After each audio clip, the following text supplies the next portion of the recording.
Pytanie rozwoju, właśnie myślę, że to jest takie ogólne i to jest dla wszystkich, to nie związane tylko z korporacją, także zachęcamy mówić o na przykład różnych programach, różnych sytuacjach, które wy mieliśmy, ponieważ rozwój, no oczywiście to nie tylko rozwój w korporacji albo rozwój właśnie jakby jako pracownika, tak, to inne możliwości, inne rzeczy, które trafiają w waszym i naszym życiu, tak? Idziemy na następny slajd. Tak. Mhm. Tak. Właśnie rozwój rozumiemy, że to jest polepszenie, ogarniania różnych nowych e, zawodowych i personalnych, powiedzmy tak, abilities, tak? I mamy tutaj takie podzielenie na osobisty i zawodowy rozwój. Osobisty to jest jako człowiek, co my robimy, jak my stajemy lepszymi na prywatnym, zawodowym, emocjonalnym, możliwe swoim rodzinnym poziomie, tak, w tym sensie. Rozwój zawodowy to związane, że co my robimy w swojej pracy, co my robimy w swoim biznesie, jak my pracujemy na swojej kwalifikacji, jak my zdobywamy nową wiedzę, umiejętność i doświadczenie, tak? Taka jest przez specjalistów teza, że rozwój zawodowy zawsze będzie związany z rozwojem osobistym i on jest jakby jeden do jednego związany i no, jakby traktujemy to jako jednym wielkim procesem i czasem to nie trzeba dzielić na dwa, powiedzmy tak. Po prostu teraz taka sytuacja, że mamy te technologie, które robią nasze życie, powiedzmy tak, bardzo szybkie, tak? I no na przykład, kiedy tam taka wczoraj była statystyka, że na przykład można było ukończyć studia, tak? I po swojej uczelni ty miał możliwość pracować tam 20-30 lat bez przekwalifikacji którejś, tak? Teraz podczas studiów twoje już wykształcenie jest nieaktualne, tak? Trzeba zawsze coś szukać, zawsze coś dodatkowe studiować, być zawsze w takim procesie. Czy są nadal potrzebne te studia? Właśnie tak, wiesz dlaczego? Okej. Ponieważ doszli do takiego, jakby powiedzieć, wyniku, że jesteśmy socjalnymi i kiedy widzimy, że ktoś coś robi, my będziemy też to robić, tak? I Mhm. właśnie w tym wieku, kiedy jesteś tam 18-19 lat, potrzebujesz właśnie przykładu, że inne osoby też tak coś robią, wiesz? Mhm. Ponieważ teraz robili jakby sprawdzanie tego faktu, tak? I zobaczyli, że na przykład studenty, które na zdalnym uczeniu pierwszy, drugi rok, na przykład podczas COVID-u, to one totalnie nic nie na przykład uczyli i tam po prostu procent tych studentów, które nie zdali egzaminy, bardzo wysoki. Mhm. Więc jest potrzebny dla nas jakiś przykład, że obok nas jest osoba i ta osoba też tak robi coś, jak my potrzebujemy robić, wiesz, w takim sensie. Mhm. Mhm. Właśnie tak. Myślę, że możemy iść do następnego slajdu. Tak, mamy potrzebę Maslow, która jest bardzo taka ulubiona przez ekonomistów i która bardzo często faktycznie wszędzie prezentowana. To jest potrzeba, którą mamy jako osoby. Tak? Zaczynamy od bardzo podstawowych fizjologicznych, potem idziemy do ubezpieczenia w stabilności, zdrowiu, jakichś zagrożeń, potem idziemy jako istoty socjalne do relacji, akceptacji, przyjaźni i potem największe dwa takich momenty to jest nasze uznanie przez innych osób, docenianie, możliwość wpływu, możliwość współpracy, wspólnej jakiejś wartości i do powiedzmy tak, działania wspólnej grupy. Jak największy to jest samorealizacja, to właśnie ten rozwój doskonale do estetyczne doznania, realizacja swoich marzeń. Co my mamy tutaj, że ekonomiści mówią, że ta, jakby powiedzieć, hierarchia jest już jakby nieaktualna, Mhm. ale nikt nie może powiedzieć, a co jest aktualne, tak? I już mamy, na przykład pamiętam jeszcze ze studiów, że ta model jest, co my mamy tutaj, że ekonomiści mówią, że ta, jakby powiedzieć, hierarchia jest już jakby nieaktualna, Mhm. ale nikt nie może powiedzieć, a co jest aktualne, tak? I już mamy, na przykład pamiętam jeszcze ze studiów, że ta model jest, no tak właśnie nie za bardzo pokazuje, co się dzieje w naszym życiu, tak? Ale nikt z ekonomistów jeszcze nie powiedział, która taka schema jest najbardziej w tej sytuacji Mhm. potrzebna. Czyli mówimy tu o tym, że rozmawiać o samorealizacji, o rozwoju, doskonaleniu się można dopiero wtedy, jak pozostałe poziomy są usatysfakcjonowane, tak? Dobrze rozumiem? Tak, tak, Że tak. dopiero jak zagwarantujemy sobie podstawowe fizjologiczne potrzeby, bezpieczeństwo, przynależność, uznanie, dopiero wtedy jakby oryginalna piramida mówiła o tym, że możemy dopiero wtedy patrzeć w stronę realizacji marzeń. A Akurat współczesna tak. nauka mówi, że no niekoniecznie to w Tak, taki tak, sposób wygląda. ponieważ na przykład nie zawsze jest bezpieczeństwo, tak? Mamy bardzo wolatylne na przykład rynki i teraz mamy bardzo taką sytuację, że tam Nikt nie bardzo rozumie słowa wolatylne. Janek nie e, rozumie. Wolatylność to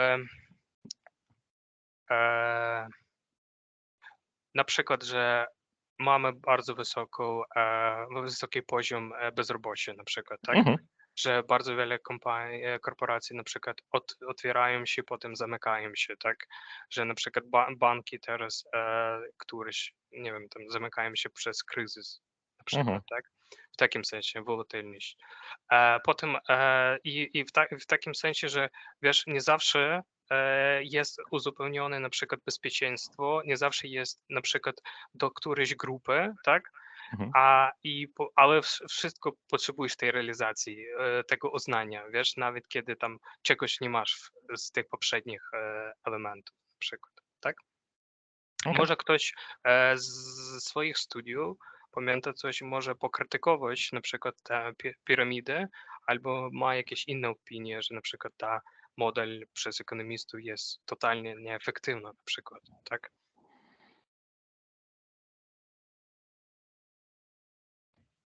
No chyba nie.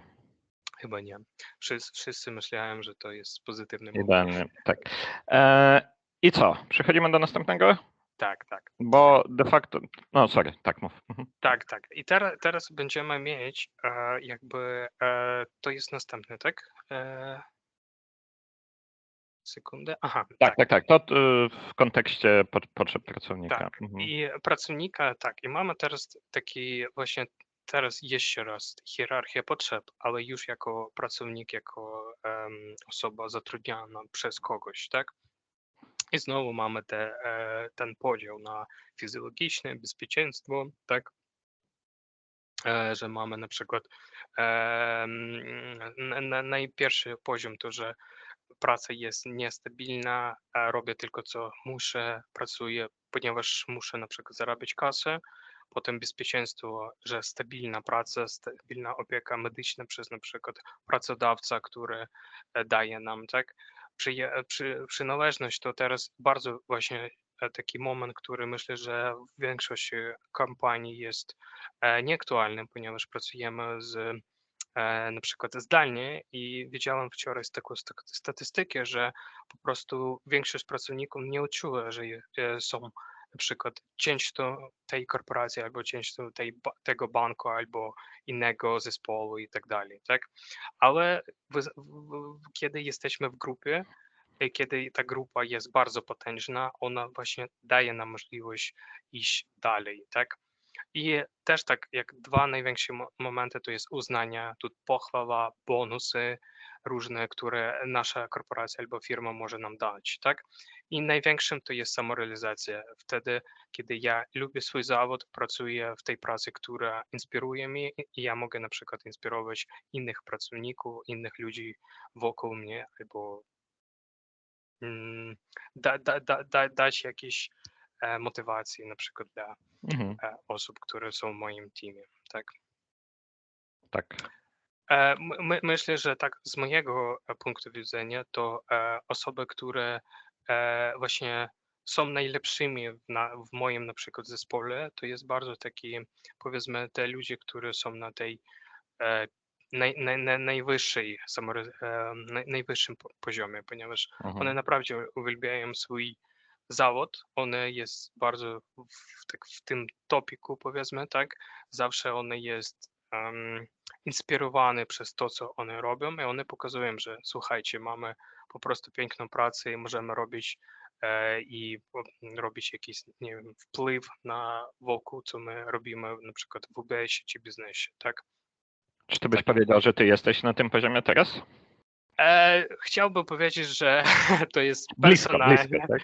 personalne, ale myślę, że kiedy tak by na przykład uwielbiam pracę, inspiruję innych, spełniam się zawodowo, myślę, że możliwe teraz po jakimś czasie pracy na przykład, to od uznania będzie przechodzić do tej samej Tak, ja też gdzieś mniej więcej między tymi tak, dwoma tak, ponieważ poziomami. myślę, że jakby nie wiem, czy tak kompletnie mogę powiedzieć, że spełniam się zawodowo, tak, Mhm. ale na przykład właśnie miałem przykłady pracowania w innych korporacjach, tak, i mogę powiedzieć, że byłem na pierwszym poziomie, powiem tak, tak, tak, ponieważ musiałem pracować, właśnie tak nawet pracowałem, ponieważ trzeba była kasa, tak, trzeba Mhm. było doświadczenie, ale nie miałem właśnie wrażenia, że pracuję, ponieważ lubię, nie miałem wrażenia, że ta praca będzie u mnie stabilnie, tak, nie miałem na przykład wrażenia, że jestem od tego banku, na przykład od tej korporacji, w takim sensie, wiesz. I myślę, że to jest taki, no, w moim przypadku to były te 3 poziomy niewykonane i powiedzmy no, byłem po prostu w pracy przez kasę, tak? Nie wiem Tak, jak tak, tak. Jak pewnie każdy na początku swojej kariery tak, tak. miał taką, a nie inną pracę. Tak, i chcę powiedzieć, że czym więcej tych no, poziomowych, z tych najwyższych, tak, Mhm. etapów, tym więcej ja w tej pracy właśnie pracowałem. Taki jakiś moment i więcej pozytywnych momentów miałem na przykład. Nie wiem, Tak, jak u ciebie. tak, tak, tak, tak, tak. E, Dobrze, ktoś coś chce skomentować? Jak nie, to idziemy dalej. Tak? Idziemy dalej?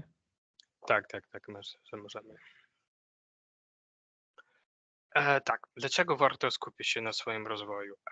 Tutaj rozwój w pracy, rozwój osobisty, tak? Tak jak mówiłem, że nasze kwalifikacje zmieniają się bardzo szybko, że przez tam jakieś 5 lat nasz rynek będzie wyglądać totalnie inaczej, tak? I teraz, żeby mieć jakiś poziom i pracować, powiedzmy tak, przez 5 lat i być aktualnym na tym rynku, zacząć potrzeba już teraz nad swoimi umiejętnościami i pracować i stworzyć jakieś dodatkowe swoje mocne strony, powiedzmy tak. I właśnie przechodzimy do następnego, że perspektywy zawodowe. Rynek jest bardzo ciekawy teraz, powiedzmy tak. Wczoraj mieliśmy tą rozmowę i na przykład bardzo dziwnie dla mnie było, że w finansach to teraz tak największa ilość młodych specjalistów idzie od matematyki, finansu, IT. Właśnie po prostu miałem takie zawsze ustawienie, że żeby pracować w finansach musisz być tylko na przykład po księgowości, tak? Teraz to już zmieniono i że na przykład finanse bardzo często zatrudniają w ogóle totalnie innych ludzi z innych, powiedzmy, wykształceń, tak? Mhm. I właśnie tutaj taki właśnie wszystko zależy od tego, jaką masz wiedzę w tym sensie, wydaje mi się. Zmuszenie do wyjścia ze strefy komfortu. Tutaj idzie dla mnie na przykład najpersonalne, że bardzo, bardzo super pracować każdy dzień nad tymi samymi zadaniami, nie robić nic ważkiego, powiedzmy tak, stabilnie robię co znam, tak, nic nowego, nic składnego w takim pytaniu, tak, ale takie pytania, takie ustawienie nie daje tobie możliwości powiedzmy tak, zarabiać wiele i być aktualnym dla swojego pracodawcy, tak? I dlatego, żeby coś mieć, ty musisz uczestniczyć w projektach, musisz na przykład w naszym banku być, jakby to powiedzieć, włączony w różne zadania, które czasem bardzo dla mnie na przykład ciężkie mogą być, ale one dają możliwość wyjść z tej strefy komfortu i po tym wejściu możesz po prostu zdobyć wiedzę, zdobyć na przykład nowe kontakty, nowe umiejętności, które potem będą podstawą do tego, żeby pracować na przykład wyższym stanowisku. Nie wiem, jak u ciebie, Oleksij, strefa komfortu, to wejście z strefy komfortu. Ja Jak ciągle, często- ciągle szukam tą strefę, żeby do niej wejść, bardziej niż do niej wyjść. Pół żartem, Wyjść pół z serio. ze strefy komfortu. Dlaczego wychodzić z strefy komfortu, якщо można rozszerzać, Mhm. Tak, rozszerzyć, dlaczego z niej wychodzić i tak, inne myślenie. tak, po prostu powiedzmy tak, że na przykład strefa komfortu, tak, to taki proces, taki leniwy, powiedzmy, tak, ustawienia, tak. Jest bardzo wielka wiarygodność, że te leniwe procesy, ta, nie wiem, leniwa praca przez jakiś czas po prostu będzie usunięcia, tak, przez kogoś na przykład. Mamy Tak. taki przykład, że był jeden, nie wiem, tam dział u nas, tak, ale to w innej pracy i one byli takie, no po prostu leniwe chłopaki, no po prostu. I coś się stało, że kompania zdecydowała, że dlaczego trzymać po prostu, na przykład płacić pieniądze, kiedy możemy ten dział po prostu do Indii na przykład przynieść, tak? I kiedy ty zawsze będziesz w tej strefie i po prostu budować, to w jeden moment ty zrozumiesz, że po prostu nie jesteś aktualny dla innych osób. Tak wydaje mi się z mojego punktu widzenia.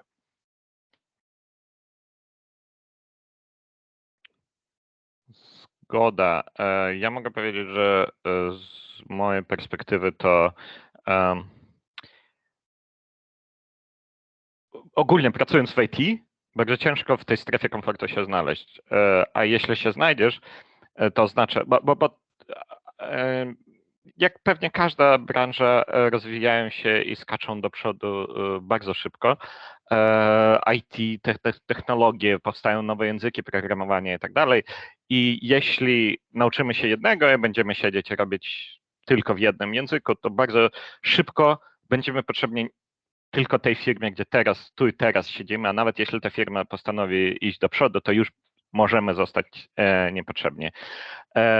I jeśli nie będziemy ciągle się rozwijać, ciągle się czegoś uczyć, to po prostu trochę, jak to się mówi, stojąc w miejscu, cofamy się. To doskonale opisuje ten brak inwestycji w siebie i brak inwestycji w rozwój. I też trochę to na sobie przeżyłem, gdzie jakby mój przełożony ciągle popycha mnie łagodnie i czule do przodu, zachęcając do rozwoju i nauki tego innego języka, czy tam może nie języka zawsze, ale technologii, bo akurat postanowiłem, że programowanie to nie jest moje, ale jakieś technologie, ciągle muszę poznawać jakieś nowe platformy, z którymi pracujemy i tak dalej. I trochę tak jak mówiłem, że pół żartem, ale faktycznie ciężko powiedzieć czy przez ostatnie parę lat byłem w jakiejkolwiek strefie komfortu dłużej niż parę tygodni, więc to jest takie coś, co przynajmniej w tym obszarze, w którym ja pracuję, jest oczywiste, że musisz ciągle się dokształcać, żeby przynajmniej nadążać za tym, jak rozwija się świat. Więc tak to u mnie wygląda. I witam Janę. Hello. I pytanie do ciebie, jak u ciebie chcesz zwiększyć strefę komfortu swoją? Jak tam z tym strefą komfortu, Jan? U Czy mnie ze chcesz strefą komfortu. wychodzić? No właśnie, jestem taką osobą, jaka nie mogę po prostu być długo w strefie komfortu. Tak mówię, że nie wiem. Potrzebuję tego jakiegoś wyzwania ciągłe. I jak robię to samo, to zaczynam się nudzić, tak mówiąc szczerze. Dlatego bardzo mi się podoba ten mój dział, jakim ja teraz pracuję w UBS-ie, przez to, że my mamy pracę taką projektową. I te projekty jakby w różnych działach banku, bo ja już popracowałam na takim ogólnobankowym projekcie, teraz pracuję z supply chainem, pracuję z vendorami, to w ogóle inny temat, dużo różnych przepisów, frameworków, wszystkiego, co trzeba się czego się trzeba nauczyć w tej dziedzinie i ciągle się uczę, już pracuję pół roku na tym projekcie i naprawdę nie mogę powiedzieć, że znam nawet taką połowę tego wszystkiego, co jest powiązane z zarządzaniem vendorami właśnie, tymi jakby, też jeszcze trafiłam do takiego zespołu, jaki ustala nowe procesy, jakby wszystko to opisuję, robię dokumentację, a potem oddaję do run the bank, to my się nazywamy, to znaczy, że do takich zwykłych procesów, to co robimy na co dzień, tak, a ja jestem w takim dziale, jaki tylko ustala te procesy, robię, no jak już powiedziałam, robię dokumentację i oddajemy, to znaczy, że ciągle coś się zmienia i musimy wyszukiwać, powiedzmy, takich sposobów na usprawnienie różnych procesów bankowych. Dlatego jeżeli chodzi o pracę, to ciągle muszę stawiać sobie jakieś wyzwania, a jeżeli chodzi o rodzinę, to tutaj bym wolała być w strefie komfortu, ale ja mam małe dziecko, jakie po prostu się nie pozwala na to. Dlatego tak żyję w takim tempo, takim aktywnym i jakby ciągle wszystko się zmienia u mnie. Ale wolałabym strefę komfortu w życiu prywatnym. Chociaż przez chwilkę pobyć w niej. Tak. W porządku, dobrze. No u mnie, na ile pamiętam, to kiedy zaczyna się strefa komfortu w pracy, no to potem taki moment, że zmieniam pracę. Także nie wiem, czy to jakoś związane jedno z innym, ale na ile pamiętam, tylko jakaś strefa komfortu, staje wszystko w porządku i potem zmieniam pracę. Także tak, idziemy dalej. Mamy stać się najlepszą wersją siebie. Jak już mówił, że rozwój jest nie tylko dla pracodawcy, tak, ale także i dla siebie i ta możliwość, że umie mówić w różnych językach, umie pracować z tym projektem, daje sobie pewność w siebie i po prostu jesteś lepszym, kiedy pracujesz, jesteś lepszym, myślę, kiedy masz różne sytuacje, nie tylko w pracy, ale także i w personalnym życiu, w takim planie, tak? Także idziemy dalej.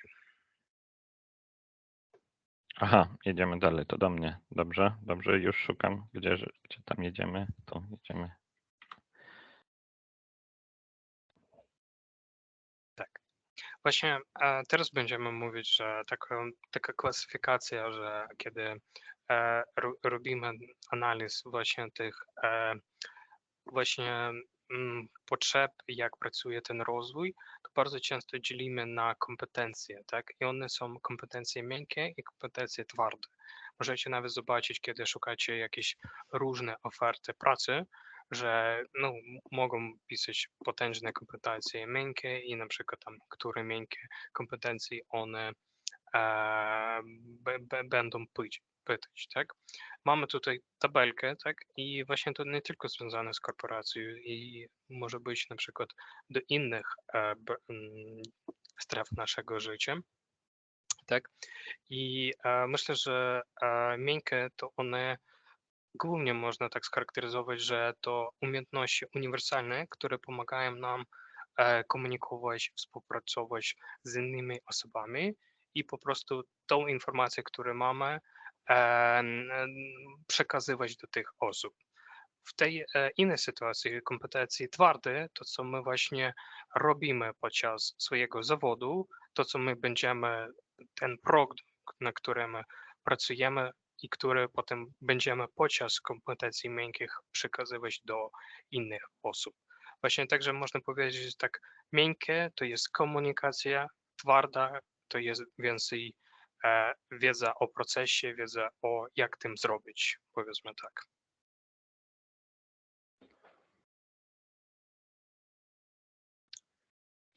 Ja bym jeszcze tylko te twarde i miękkie umiejętności przetłumaczyłabym na język angielski, bo raczej jakby rzadko słyszymy te twarde i miękkie umiejętności, to raczej słyszymy jakby nawet w języku ukraińskim mówimy hard skills i soft skills, nie? Soft skill to te miękkie, tak, a hard to takie takie twarde, tak, i to też można przełożyć takie na programowanie, czy na jakieś takie techniczne, jakiś ten język, tak, że też mamy hard, jak to się nazywa, software, tak, i jakby, to znaczy, dobra, Za trudne. Ważne, że słyszymy życie tak... Tu jest doskonała tabelka, która tłumaczy, Tak. które to są hard, a które są nie hard. Tak. Hard to twarde, idziemy do więc mówią, że język angielski to jest hardem, tak? Prawo jazdy kategorii, pisanie na klawiaturze. Przepraszam, co do tego języka, to jakby znajomość języka angielskiego przeważnie w takim środowisku jest uznawane za oczywiste. W sensie zwykle szukają tego drugiego języka, że okej, to tam załóżmy polski, angielski podstawa i jakiś tam francuski, niemiecki, ukraiński, jakikolwiek inny będzie plusem. Język angielski uznaje się za coś oczywistego, co ma prawie że dowolny pracownik, który dołącza do firmy. Ja wiem, że tak nie jest i czasem, tym bardziej w Ukrainie, bardzo dużo naszych i procesów biznesowych i rynek zbytu był zorientowany na rynek wschodni i nie zawsze ten angielski był aż tak niezbędny i potrzebny, ale w Polsce akurat to jest podstawa i konkretnie jeśli mówimy o Kraków, to w Krakowie bardzo, bardzo jest doceniana wiedza z języka niemieckiego i jesteśmy tak historycznie bliżsi do tej Austrii i tak dalej i sporo rzeczy u nas się dzieje z językiem niemieckim, sporo korporacji, które mogą funkcjonować bez angielskiego, ale z niemieckim. Ale to taka specyfika naszego regionu. I prezentujesz korporację, która faktycznie mówi językiem niemieckim, tak? Także jedna z komunikacji, które my mamy, to język niemiecki i właśnie chcę powiedzieć, że na przykład pracuję z zespołami, które mówią językiem niemieckim i widzę, że na przykład ilość tych osób, kiedy byli na przykład wcześniej w tym zespole i teraz, no to naturalnie tak zwiększa się. I dlaczego tak, tak background, tak, że w Niemczech teraz praca staje bardzo droga, tak, ponieważ inflacja i po prostu Niemcy, kiedy mają możliwość, albo na przykład Austriaki, przenieść pracę do Polski, to one przenoszą tę pracę. Nawet kiedy ta na przykład wiedza języka nie będzie na bardzo wysokim poziomie, mówię tak o średnim na przykład niemiecku, ale kiedy jest tańszy, no to będzie ta praca w Polsce, powiedzmy tak. Także... Ja jeszcze w tym przypadku nie tylko o Krakowie bym powiedziała, o Wrocławiu chyba już mówiłam jakimś z naszych rozmów poprzednich, że język niemiecki jest bardzo popularny we Wrocławiu, bo tam te starsi ludzie w ogóle nie mówią po niemiecku, bo przecież to kiedyś była terytoria taka niemiecka i dużo ludzi po prostu taki, powiedzmy, drugi język ojczysty dla niektórych tam. I dlatego mi się wydaje, że nawet więcej takich korporacji z językiem niemieckim we Wrocławiu niż w Krakowie. Ale w Krakowie też jest popularne, tutaj się zgadzam. Bo ja pracowałam w takiej korporacji w innej i tam jakby praca była taka językowa. I tam chodziło o to, że był taki bonus językowy, też chyba o tym już mówiłam, i że najniższy był za język ukraiński, rosyjski, bonus językowy, a najwyższy był za niemiecki, albo te w ogóle takie rzadkie, jakiś arabski, albo chiński w ogóle, tam jakiś najwyższy był ten bonus językowy. I to mogłaby być różnica nawet w 1000 zł pomiędzy wynagrodzeniem Ukraińca, na przykład, jaki pracuje w swoim języku ojczystym, a Niemca, czy nie wiem, jakiegoś tam jeszcze języka. A po środku byli te języki hiszpański i włoski, tak, po środku wynagrodzenia, powiedzmy. Ale najwyższy był za niemiecki, bo mamy mniej ludzi, jakie znają język niemiecki tutaj w Krakowie. W porównaniu. Ale wiem, że we Wrocławiu chyba nie było już takiej różnicy językowej za bonus, bo tam po prostu więcej ludzi mówi po niemiecku. Ale teraz wiesz, jakby mamy taką na przykład sytuację, że mówimy teraz Kraków, Wrocław, ale faktycznie na przykład kiedy na przykład mój kierownik szukał kogoś do pracy w języku niemieckim, no to faktycznie te CV były z całej Polski na przykład, tak? Także tutaj nie można powiedzieć, że na przykład tylko do tych 2 miast. Także tak.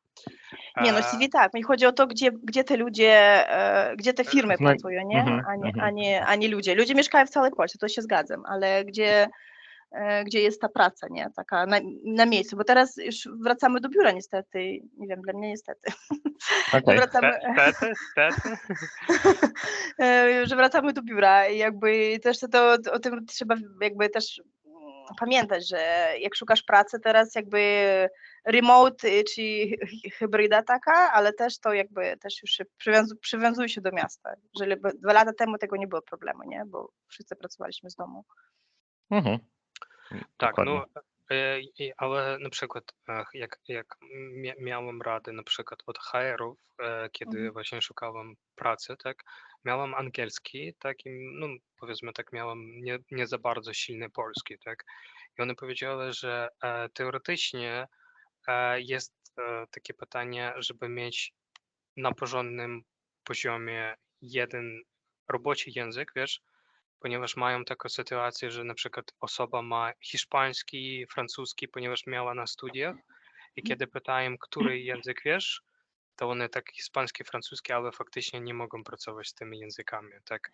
Także nie pamiętam, czy będziemy tym mieć, że ten SWOT, tak, Mhm. ale polecają, żeby wszyscy te swoje, jakby powiedzieć, silne strony, pracować nad silnymi stronami, tak, w tym sensie. Także kiedy na przykład masz tam poziom B1 z angielskiego, no to może lepszy, no typu inwestować bardzo silno w ten język angielski B1, czym na przykład zaczynać, ja nie wiem, tam nowy język, ponieważ za niego więcej płacą na przykład w Polsce, tak, w takim sensie.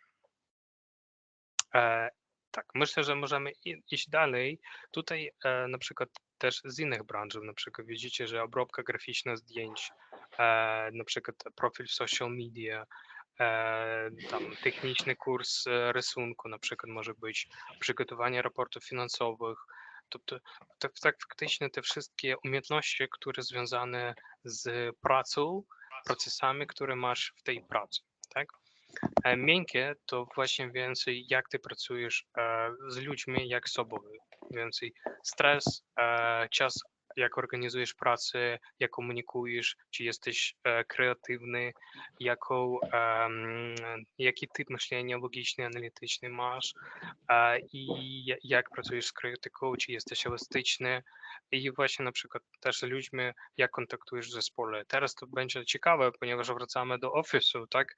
I na przykład po 3 latach to jest bardzo dziwnie czasem widzieć, że ludzie pierwszy raz mają spotkanie na przykład na kawie, że hej, 3 lata razem i mamy pierwszy raz Dopiero pierwszy raz się zobaczyliśmy, tak? tak, no właśnie teraz miałem coffee break i tak wiedziałem, że takie sytuacje to ludzie tak, no tak, słyszałem ciebie 2 lata na koło, jesteśmy razem, Mhm. tylko pierwszy raz widzimy jednego face to face, tak. A najciekawsze, jak te ludzie nie mają zdjęcia profilowego tutaj w pracy. I ty z nimi pracujesz pół roku, potem umawiasz się na spotkanie i przychodzisz do kuchni i nie wiesz, do kogo podchodzić, bo jak duża kuchnia, dużo ludzi siedzi i po prostu... Więc zaczynasz do każdego. No u mnie było tak, że było 4 osoby, jakby to tydzień temu było, miałam taką sytuację, że 4 osoby było. Jednego z tych ludzi znałam, jakby bo on kiedyś przyszedł do pracy i włączył kamerkę. To miałam taki, jak po prostu tego jednego szukałam, a spotkałam się z 4 osobami, jakich już w życiu nie wiedziałam i oni nie mają zdjęcia profilowego. To też jakby, tutaj się zgadzam.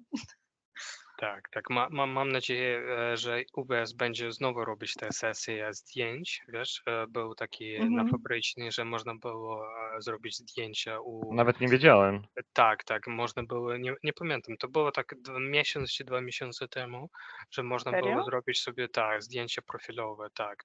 No Może coś to u was, finansowe. u nas u finansowe, back office nasz IT to nie był zapraszany. Nie, no na ile pamiętam, nie wiem, no była jakaś taka komunikacja, że można było, wiesz, zrobić sobie zdjęcia, ale niestety nie ma. Nie, to jakaś wewnętrzna prawdopodobnie, bo u nas było naciskane, żeby my sobie postawili, bo na naszym zespole każdy ma zdjęcie, bo taka była wymoga, bo my pracujemy z klientami, klienty muszą jakby wiedzieć, jak wyglądamy, bo czasami z kamerkami, jak czasami bez kamerek mamy spotkanie. I to jakby nas każdy ma zdjęcie i to było tak, że we własnym zakresie musieliśmy to robić jakoś w domu, czy gdzieś zamawiać sobie jakieś tam. To chyba jakaś taka, ale super by opcja była, mi się wydaje, że to by mi się przydało. To zdecydowanie. Idziemy dalej, Oksy. Okay. Ale tylko chcę podkreślić do tego slajdu, że to jakby nie te wszystkie umiejętności twarde czy miękkie, tylko tutaj pokazujemy, jakich można sobie zaznaczyć w CV. To po prostu takie przykłady z CV wyciągnięte. nie wszystkie. Jak macie jakieś inne, to jeszcze super, tylko po prostu, żeby wiedzieliście, o co chodzi, tak, z tymi umiejętnościami twardymi i miękkimi i przykłady z realnych CV, jakby z życia, nie? Mhm. Tak. Tak, myślę, że tam następny slajd możemy, tak? Tak. Właśnie teraz umiejętności miękkie, tak, większe, tak, omówimy ich, tak? To właśnie te pytania, które zadajesz do komunikacji, tak? Masz odpowiedzialne podejście do pracy, orientujesz się na celach, organizowany, stawiasz przed sobą wyzwania, angażujesz się w procesy, masz jakieś ekspertyzy, masz otwartą komunikację, jesteś poprawnym słuchaczem, jesteś niezależny, możesz, no, na przykład oferować jakieś nowe idee, być innowacyjnym. I to właśnie te wszystkie komunikacje, no, tak wyglądają jako na przykład jak, nie wiem jak to powiedzieć, lista z jakiegoś motywacyjnego wykładu albo z motywacyjnej książki, tak? Ale właśnie na przykład mam od swojego kierownika pytania i cele, które mam na przykład osiągnąć, tak? To na przykład mam, że sam stawię cele, na przykład musi być niezależnym, musi być na przykład całkowity, powiedzmy tak, organizować wszystkie te procesy na przykład sam. Jak już mówiłem na poprzedniej sesji, tak, tutaj takie więcej podejście, że ty jesteś faktycznie swoim kierownikiem, tak? I właśnie te umiejętności miękkie to bardzo często jest tak wymagane już faktycznie do wszystkich, w moim opinii, tak, że faktycznie twoja organizacja pracy, twoja komunikacja z różnymi działami, ludźmi, to jest faktycznie zawsze twoja odpowiedzialność, tak.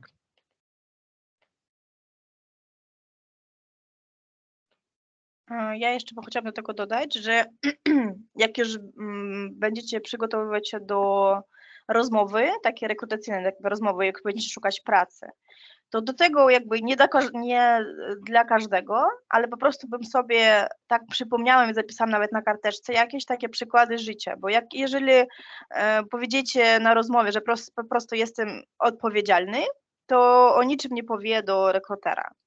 To bym sobie dobrała jakiś przykład, nie wiem, na przykład, że pracowali w zespole 3-osobowym i nagle coś tam się wydarzyło, nie wiem, jakiś ten COVID, nie, 2 osoby poszli na zwolnienie i wy zostaliście sami i że ogarnęli pracę w jaki sposób. To będzie takim przykładem odpowiedzialności, że nie powiedzieli, że ja zrobił sam pracę za 3 osoby, nie, że po prostu nie pozostawili ten projekt czy jakieś zadanie i zrobili go. Zrobiliście go i jakiś taki przykład, czy nie wiem, w zaangażowanie też możecie jakiś przykład, że w pracy robiłem to i to, ale mieliśmy jakieś dodatkowe, nie wiem, jakiś projekt jakiś, jaki nie był waszą pracą, tak? I wy zaangażowali się w ten proces, sami to przygotowali i zrobili coś. No w naszym przypadku teraz takim przykładem tego zaangażowania jest właśnie ten projekt nasz z wami, tak? Że to nie jest nasza praca na co dzień, ale mamy wiedzę i chcielibyśmy podzielić, tak, i tym samym nie tylko po prostu jakby się podzielić tym, a tym samym pomóc, tak, wam w poszukiwaniu na przykład pracy przez te nasze doświadczenia, tak, i że jakby, no takie jakieś przykłady, bo jak mówimy jakieś takie, rzucamy po prostu takie słowa na rozmowie, to zawsze dostaniecie na to pytanie. Jakby na 99% dostaniecie pytanie, a w jaki sposób sobie radzisz tam, nie wiem, z wyzwaniami czy ze stresem, tak? Odpowiedź dobrze to nie jest dobra odpowiedź. To ma być jakiś przykład. Tak, na przykład ja na dzięki, na przykład przypominam sobie przykład z UBS-u, tak, że było takie pytanie, na przykład masz opis pracy, tak, a czy miałeś jakieś oprócz tej pracy dodatkowe projekty, jakieś coś więcej na przykład, tak, także było pytanie od UBS-u, jak ja stawię sobie cele i jak ja pracuję nad tymi celami, na przykład w takim też było i też była komunikacja, różne pytania tam, jak komunikuję z innymi ludźmi, na przykład, jak pracuję z zaprzeczeniem, na przykład, tak, i w takim sensie, także nawet UBS teoretycznie na ile pamiętam, to o tych komunikacjach miękkich miałam sporo pytań, na przykład kiedy miałam swoje rozmowy kwalifikacyjne, tak? I też było tam, poproszę przykład o tym, że jesteś odpowiedzialny i możesz być niezależny, tak? Że na przykład mogę sam zorganizować jakiś projekt albo raport w takim sensie, także Mhm. i pamiętam, że jak na przykład była taka sytuacja, że w internecie są te wszystkie pytania, tak? Już poprawnie z Janą mówili i po prostu przeczytałem te pytania, zobaczyłem sytuację i po prostu na rozmowie to było bardzo szybciej, czym 5 minut myśleć, że jaki projekt dokazuje, że ja jestem niezależny i na przykład odpowiedzialny człowiek, tak? Mhm. No, tak, to się zgadzam. Jakby macie ten opis stanowiska i jakby do każdego by punktu dobrała jakiś, nawet ma jakiś malutki, ale przykład, żeby był, żeby po prostu tego, bo na pewno coś macie, jakby takie doświadczenie w tym czy innym zakresie, ale macie. Ale jak macie rozmowę, jesteście w stresie po prostu, zestresowani i to po prostu sobie o tym zapomniecie. I to zawsze, wiecie, taka sytuacja, że po rozmowie, a mogłem jeszcze to powiedzieć, tak? I to lepiej sobie po prostu na karteczce zapisać, jak ja robiłam, taki lifehack ode mnie. I kiedy macie rozmowy online, to po prostu obok kamerki sobie przyklejacie taką karteczkę z tymi jakimiś takimi słowami, po prostu o czym by nie chcieli zapomnieć i chcieliby powiedzieć, żeby pokazać swoje doświadczenie. I po prostu niby patrzysz w kamerkę, a tam sobie czytasz jakieś takie drobne rzeczy. taki lifehack. I mnie to się bardzo przydało, jakby w takim. I jeszcze to, co pokazuje wasze umiejętności miękkie, to znaczy jak komunikujecie z ludźmi, bo zawsze na koniec rozmowy rekruterzy pytają, czy macie jakieś do mnie pytania? Tak? Zawsze miejcie. Tak, i to jest najważniejsze, żeby przygotować sobie takie pytanie. I z takich, nie wiem, najlepszych, co wyszło u mnie i co się bardzo spodobało, bo ja na przykład, przy tym jak miałam rozmowę, wyszukała tych ludzi na LinkedIn, tak, ich profile. Zobaczyła, że na przykład obydwoje moi rekruterzy pracują w UBS-ie, tam ponad 6 lat pracował, a druga rekruterka pracowała ponad 8 lat i zmieniali tam działy. I ja ich zapytała, widzę, że długo pracujecie w UBS-ie i to jakby dla mnie jest takim wskaźnikiem, że wam się podoba tutaj praca, prawdopodobnie, że nie zmieniacie jej tak długo. Dlaczego? Im było tak to po prostu przyjemnie było pogadać o siebie. No każdy lubi o siebie pogadać, będziemy szczerzy, nie? Każdy lubi o siebie pogadać. I oni zaczęli sobie opowiadać o siebie i z tego, co oni tam opowiadali, już wyszło na przykład o jakichś benefitach, nie? Bo na przykład dla mnie było ważne, jak sobie połączyć pracę zawodową i rodzinę, bo ja wtedy miałam w ogóle 2-letnie dziecko, teraz ma 4 lata, wtedy jakby 2-letnie dziecko, jakie to dopiero poszło do przedszkola, to było trudne. I tam jakby ta jedna z rekruterek, ona mama 2 dzieci i ona zaczęła opowiadać, że jej się podoba ta praca przez to, że jakby ona może połączyć to rodzinę i pracę tutaj. I tu już nie musiałam zadawać tego pytania i jakby przyciągać uwagę do tego, że jestem mamą małego dziecka, tak, bo wszyscy wiemy, że jakby, no czasami niechętnie zatrudniają takich, tutaj w Polsce nie ma takiego problemu, bym powiedziała, ale w Ukrainie jest taki problem, cię pytają, czy masz dziecko, czy jest małe, czy będzie często chorować, nie? Ja już nie musiałam tego pytać, a oni sami o tym powiedzieli. No i na pewno pytają tak o jakichś tam następnych etapach rekrutacji, tak, kiedy będzie jakie wyniki tej rozmowy, ale jakby takie pytania, żeby zaangażować ich też w tę rozmowę, bo będziecie wygadać przez te, nie wiem, pół godziny i oni chętnie też jakby o siebie coś opowiedzą, a jeżeli z tych odpowiedzi też wam będzie zrozumiało, czy ta firma im się podoba w ogóle. Bo jak im to się praca nie będzie podobała, to oni wam też tak będą jakby bardzo krótko, jakoś jednym zdaniem opiszą swoją pracę w firmie. A jak zaczynają gadać tak długo, to prawdopodobnie dobra jest atmosfera w zespole, nie? Jakby to też taki... Tak, Jana, a wiesz, że my mówiliśmy o tym, jak po rozmowie, tak? A właśnie miałam taką sytuację, potem właśnie te menedżerowie powiedzieli mi, że to było tak specjalne, że wiesz, przed tym, wiesz, że na przykład tam za 10 minut, ale nie mamy pokoju wolnego, tak? I możemy poczekać i na przykład na ten pokój i tam wziąć jakieś kawy, herbaty i tak dalej. I mówię, że bardzo wiele ludzi podczas tych 10 minut po prostu stojali i nic nie mówili, wiesz, że na przykład właśnie może byli stresowani, może by tam no, właśnie nie myśleli, ale okazuje się, że mój menedżer powiedział, że tak, to był test, żeby zrozumieć, który ty człowiek, wiesz. A No, ja na tak. przykład, i ja właśnie nie wiedziałem o tym, ale ja taki, o Pewne. fajny office, widzę, że pracujecie tak. I my jakieś różne takie rzeczy, wiesz, Takie gadali small o... talki. Tak, small talk, tak. I właśnie nie myślałem, że to może być na przykład specjalnie zorganizowane, żeby zobaczyć, jaką na przykład komunikację ja właśnie oddaję do nieznajomych swoich na przykład pracowników, które pierwszy raz na przykład widzę, tak? I to było dla mnie dziwne. I potem, kiedy menedżerowie powiedzieli, że tak, słuchaj, no było spoko, było tam te żarciki, to było naprawdę fajnie, typu na przykład w tym sensie.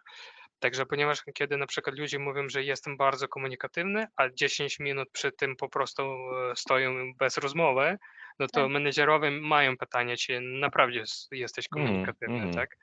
Także w takim sensie, no, także może pracodawca mieć jakieś różne testy na to, jak jesteście przygotowani do tej pracy, także w takim sensie. Tak, to się zgadzam. No mi się zależy to podejście takich dużych firm, nie? Bo jak jakaś No mała tak. firma, to raczej nie będą takich wyzwań robić. A też z kolei ja bym pomyślał coś tam sobie o firmie, która umawia ze mną spotkanie i nie ma nawet biura wolnego, pokoju wolnego, gdzie ze mną o tym porozmawiać. Też bym pomyślał, co to za firma taka, więc różny efekt to może wywołać. Właśnie, Oleksij, na przykład miałem z dwoma wielkimi korporacjami, no to na 15 minut one byli opóźnione, także wiesz, jakby, nie wiem, czy to, ponieważ wiemy, że na przykład kiedy szukałem pracy, to był taki test, czy pracownik będzie czekać te 15 minut na przykład, tak? I no taki, nie wiem jak to powiedzieć, specjalny, że wiesz, co będziesz robić na przykład, kiedy pracodawca nie będzie te 15 minut, wiesz, także... Spoko. Także, Cele i typy celów i wszystko, co z celami jest powiązane. To może zacznijmy od banalnie pytań. Czy jest ktoś, kto budował swoją karierę, stawiając sobie cele, mówiąc sobie, OK, chcę za rok być w takim miejscu i w związku z tym to jest mój cel. Chcę tam, nie wiem, zwiększyć sprzedaży, albo chcę się dostać do jakiejś firmy, albo chcę się czegoś nauczyć i taki jest cel, opracowuję sobie plan, jak to osiągnąć i tak dalej. Czy jest ktoś, kto w taki sposób podchodził do swoich jakichś rzeczy? no, mogę powiedzieć z swojej strony, że na przykład mamy po prostu, wiesz, jakby wymagania od na przykład, nie wiem, jak w waszym zespole, ale w naszym to jest taki cele, które my mamy na przykład pół roku, cele na rok. Tak? Jasne.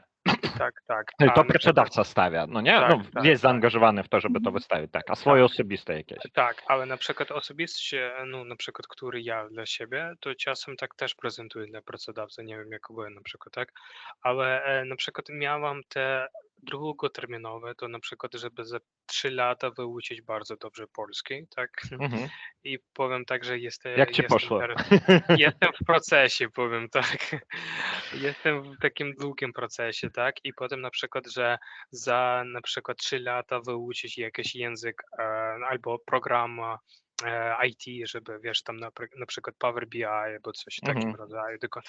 I mogę powiedzieć, idzie ciężko w tym pytaniu, także w takim sensie. Mamy pytanie. Może Iryny, tak, Iryna chce się Tak, podzielić swoimi jakimiś celami.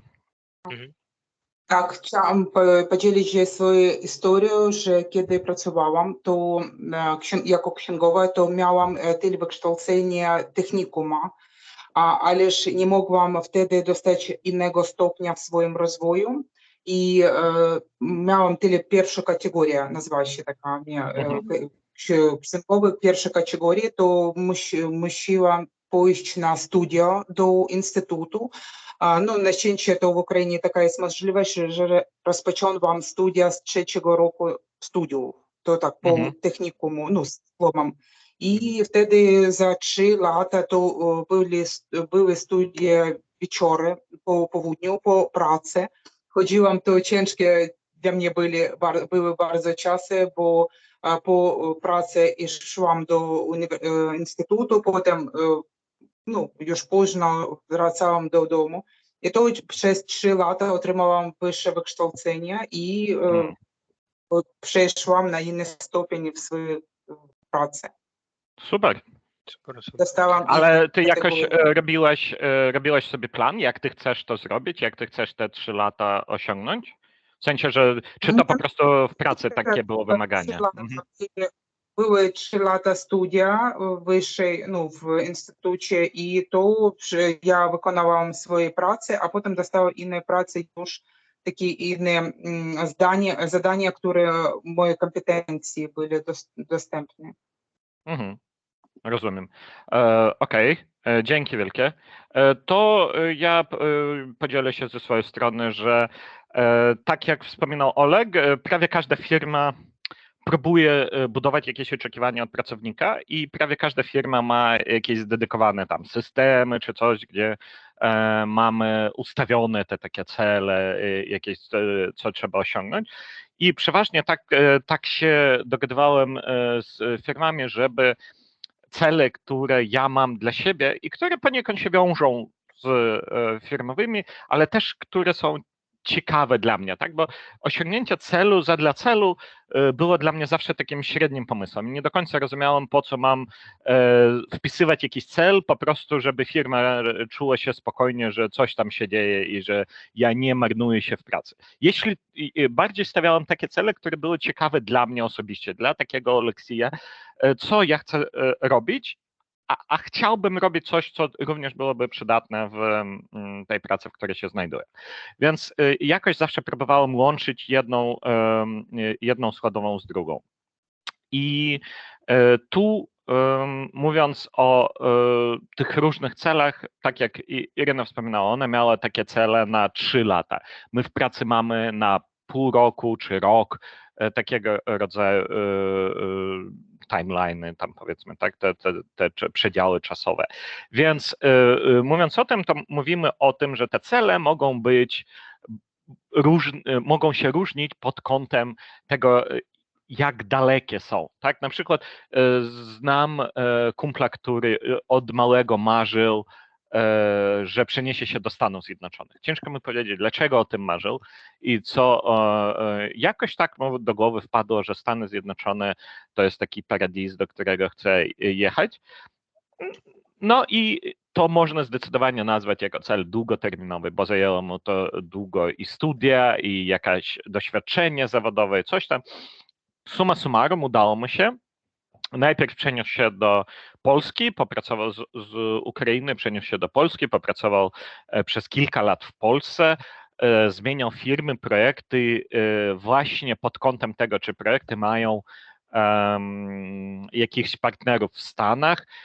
Jeśli mają, to próbował dla tych partnerów udowodnić swoją jakość, swoją jakby kompetencję i wtedy jak już partnerzy ze Stanów widzieli, że on jest wart tego, żeby w niego inwestować, zaproponowali mu przeniesienie się do Stanów. Więc to, jeśli tylko, to był naprawdę bardzo długoterminowy plan, który on budował przez wiele lat, budując swoją karierę w ten sposób, żeby ona pomogła mu się przenieść do innego miejsca zamieszkania. Mówiąc, tak ktoś, co, nie?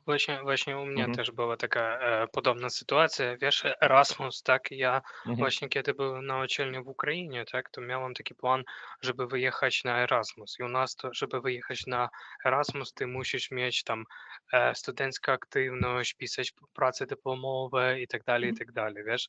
I właśnie miałem takie cele, żeby za 3 lata pojechać na przykład na Erasmus, tak, i napisałem sobie różne, jakby to powiedzieć, kroki, które musi wypełnić, dlatego żeby mieć możliwość, żeby potem ta programa była zrealizowana, wiesz? I każdy rok na przykład udział w jakichś aktywnościach studenckich, praca nad jakimiś, nie wiem, dysertacjami, coś takim rodzaju, wiesz? Żeby potem za 3 Ja lata... nawet nie wiedziałem, że w Ukrainie jest Erasmus. No to jakby powiedzmy tak, współpracy między uczelniami w tym Nie za naszych czasów. Nie za naszych Tak, czasów, nie. Tak, ale wiesz co, nie udało się pojechać, także Okej. takie, ale znalazłem po prostu inną programę, nie jakby związane z tym, że trzeba być proaktywnym, żeby coś tam robić i właśnie w koniecznym wypadku, przez to, że miałem te cele wyjechać, e, nie wiem jak to, universe, jakby wokół Wszechświat, środowisko, tak, zrobił tak, że no po prostu stało możliwe pojechać na studia, wiesz, jakby to, co planowałem, nie udało się, ale konieczna cel, na przykład studia zagraniczne, no Został to osiągnięty. tak. Także nie zawsze te cele będą wykonane tak, jak ty chcesz, ale wynik może być tak, jak no, powiem, tak jak u mnie na przykład. Wstawił Tak. zagraniczne studia na przykład w Niemczech albo innym kraju, niestety, ale na przykład studia w Polsce udało się. Na przykład, tak? Tak, dzięki temu tu jesteś i możesz się z nami podzielić tą wiedzą. Tak. Tak, ja ogólnie jakby nie wiem, czy to jest dobry moment, czy nie, ale już to tu może tak, bo ty zacząłeś o sobie trochę opowiadać, to też powiem, jeśli mówimy o budowaniu jakiejś kariery i stawianiu lub nie stawianiu celów, ja może w mniejszym stopniu polegałem na tych celach w swoim życiu, ale bardziej polegałem na tym, że próbowałem robić to, co lubię i próbowałem nie robić to, czego nie lubię. I to jest jakby banalnie, jakby śmiesznie to nie brzmiało, to de facto doprowadziło mnie do miejsca, w którym jestem i do, tak można trochę nieśmiało powiedzieć, że dość sukcesywnym miejscu. Wydaje mi się, że osiągnąłem w porównaniu do tego, gdzie byłem, pochodząc z bardzo, bardzo niebogatej rodziny z Kijowa, przenosząc się do Polski, utrzymując się bez stypendium, bez niczego, po prostu jeszcze jako student, tam rodzina mi tam dawała załóżmy $200 na miesiąc. I zaczynając od tego stopnia doszedłem do jakiegoś miejsca tam, będąc na jakimś stanowisku dyrektorskim w szwajcarskim banku. I to wszystko znowuż było możliwe wyłącznie. Pierwsza praca, którą miałam, to była, trochę nawiązuje do tego, co na samym początku mówiłam o zaczynaniu rzeczy od zera, tak? Przenosząc się do Polski, w sumie wcześniej w Ukrainie prawie, że nie pracowałam, robiłam jakieś rzeczy na uczelni, ale ciężko to nazwać pracą zawodową, więc musiałam od zera zacząć jakąś pracę w Polsce. Jak wielu z Was wysyłałem swoje CV do różnych firm, i myślałem, też pewnie jak wiele z Was, że nie do końca coś tam umiem, że nie wiem, że jedyną moją taką, czym różniłem się od innych ludzi na rynku, na tamten moment, mówimy o 2006 roku załóżmy, to, że ja znałem język rosyjski i ukraiński, wtedy w Polsce nie tak wiele osób mogło tym się pochwalić, więc myślałem, że to jest taki naturalny mój differentiator, po angielsku byśmy powiedzieli, tak, to czym się wyróżniam na tle innych. I wysyłałem na pozycje sprzedażowe, bo myślałem, że ten język najbardziej się przydaje we sprzedaży. I jedna z firm zaprosiła mnie na rozmowę i zapytała, dlaczego, jeśli ja jestem na studiach technicznych, na studiach tych informatyka i to wszystko, dlaczego aplikuję na sprzedaż i czemu chcę tym się zajmować. Powiedziałem, że niekoniecznie chcę tym się zajmować, ale uznałem, że ze względu na język, tak to ujmijmy. I zaproponowali mi stanowisko w supporcie, w wsparciu technicznym, banalnie. To jest taki dobry moment na rozpoczęcie kariery w IT. I z tego wsparcia technicznego byłem na takiej pierwszej linii, czyli do mnie pisali, dzwonili klienci, pomagałem im rozwiązywać ich problemy i tak dalej. I mimo to, że miałem sporo informatyki na uczelni, czyli jakieś programowanie i tak dalej, ja wiedziałem, że ja zawsze wolałem kontakt z ludźmi raczej niż kontakt z komputerami. I mimo tego, że wiele z moich przyjaciół szło ścieżką programistyczną i ja wiedziałem, że tam oni dobrze zarabiają, znajdują łatwo pracę i tak dalej. ja mimo wszystko próbowałem robić to, co lubię, czyli rozmawiać z ludźmi. I w tym wsparciu technicznym mogłem w tym się spełniać do pewnego momentu, ale też jak na przykład była możliwość realizować jakiś projekt siedząc w Polsce i budując architekturę techniczną lub jechać do klienta, na przykład do Stanów czy do Niemiec i na miejscu, może nie robić rzeczy od zera, ale przy okazji mieć kontakt z ludźmi, ja wybierałem to drugie.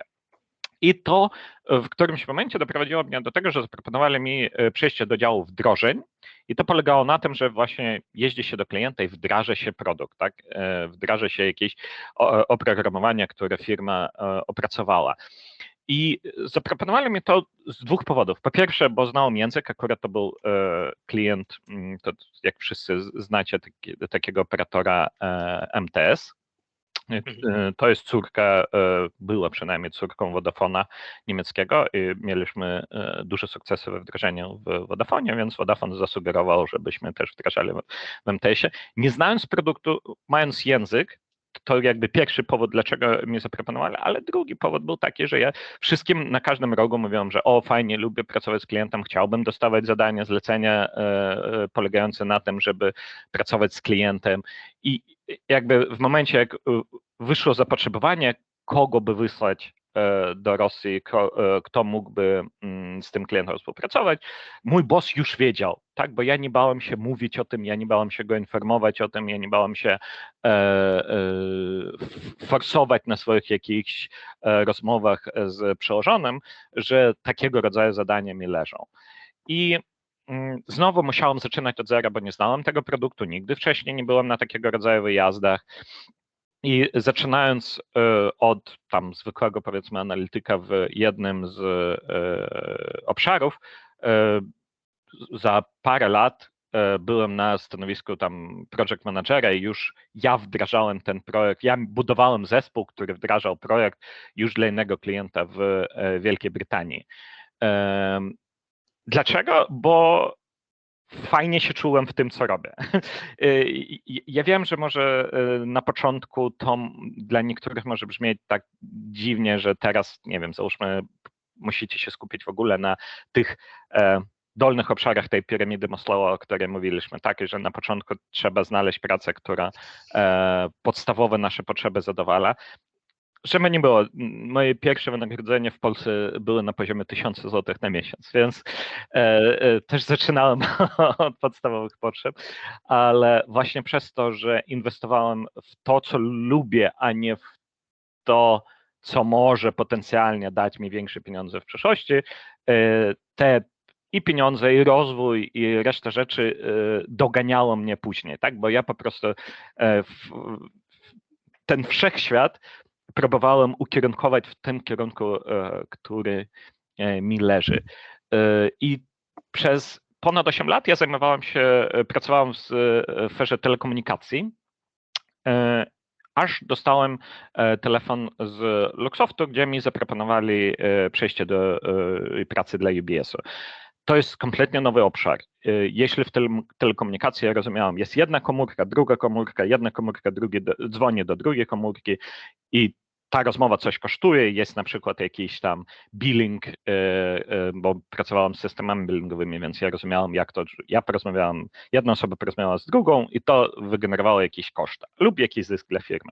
Albo trochę później był projekt związany z monitoringiem sieci komórkowej. Jedna komórka zadzwoniła do drugiej komórki i ten sygnał gdzieś tam po tych chmurkach tam latał, doleciał i przez to odbyła się rozmowa. Lub się nie odbyła, bo było jakieś zakłócenia, tak? Ale ja fizycznie to było namacalne coś, co mogłem zrobić. Przechodząc do banku, tam to był absolutnie nowy obszar. Tam ja nie pracowałem z systemami, gdzie jeden klient zapłacił kartą kredytową, drugi zapłacił kartą kredytową i coś z tego wynikło. Nie, to był absolutnie inny rodzaj zadań, inny rodzaj absolutnie namacalny, nie było tego fizycznie, to były jakieś raporty do regulatorów, które w ogóle człowiek nie rozumie, co to znaczy i ilość pojęć, ilość nowych rzeczy, których musiałem się uczyć, była olbrzymia. I uwierzcie mi, że ja nie jestem tym typem takiego kujona, który będzie siedział i uczył od rana do wieczora, stety lub niestety, ale też w tym wszystkim byli ludzie, którzy zdecydowanie lepiej ode mnie radzili sobie w tych zadaniach analitycznych, bo ja przechodziłem jako analityk, zadaniach analitycznych, pisaniu jakichś tam super specyfikacji, czy to technicznych, czy finansowych. Ja znowuż, mając ten fokus, mając ten kierunkowskaz na ludzi, ja po roku zacząłem budować zespół i zatrudniać nowych analityków do firmy, bo mówiłem swoim kierownikom, że jeśli będzie taka możliwość, ja się lepiej czuję w współpracy z ludźmi, a nie na przykład z raportami, czy jak wcześniej z komputerami. I po roku zaczęliśmy budować zespół, po 2 latach to było tam załóżmy 12 osób, po 3 latach to było 50 osób, po kilku kolejnych latach byłem na pozycji, gdzie tam u mnie było kilka projektów, razem ponad 100 osób. Czy ja przyszedłem do firmy będąc gotowym wziąć na siebie odpowiedzialność za 100 osób? Zdecydowanie nie. Czy przez te lata firma we mnie inwestowała i pomagała mnie się rozwijać i wysyłała mnie na szkolenie i stawiała mi jakieś cele, które musiałem osiągnąć, żeby udowodnić, że warto? Na pewno. Na pewno. Dlaczego? Bo mówiłem, że tego chcę. Bo nie bałem się, to o czym rozmawialiśmy może wczoraj z Olegiem na komunikacji, także jedni boją się w ogóle przyjść i poprosić podwyżkę o te tam kilka procent. To trochę nie moja bajka. Podwyżka nigdy nie kierowała mną i tym, co robię. Kierowała mną to chęć robienia czegoś, w czym czuję się dobry i w czym czuję się dobrze. Ja osobiście. Mnie kontakty z ludźmi prawie nie męczą. Jak wróciliśmy do biura, może w odróżnieniu trochę od Jany, ja wracałem do domu po 8-9 godzinach pracy w biurze, wracałem pełen energii, bo mnie kontakty z ludźmi napędzały tą energię. I tak zawsze było. Taki mam charakter, takie mam cechy. I dążąc ku temu i zapisując się na takie treningi, a nie inne, ucząc się właśnie tych umiejętności miękkich, o których rozmawialiśmy, budując te zespoły w sposób asertywny, jak znowu wczoraj rozmawialiśmy, tak?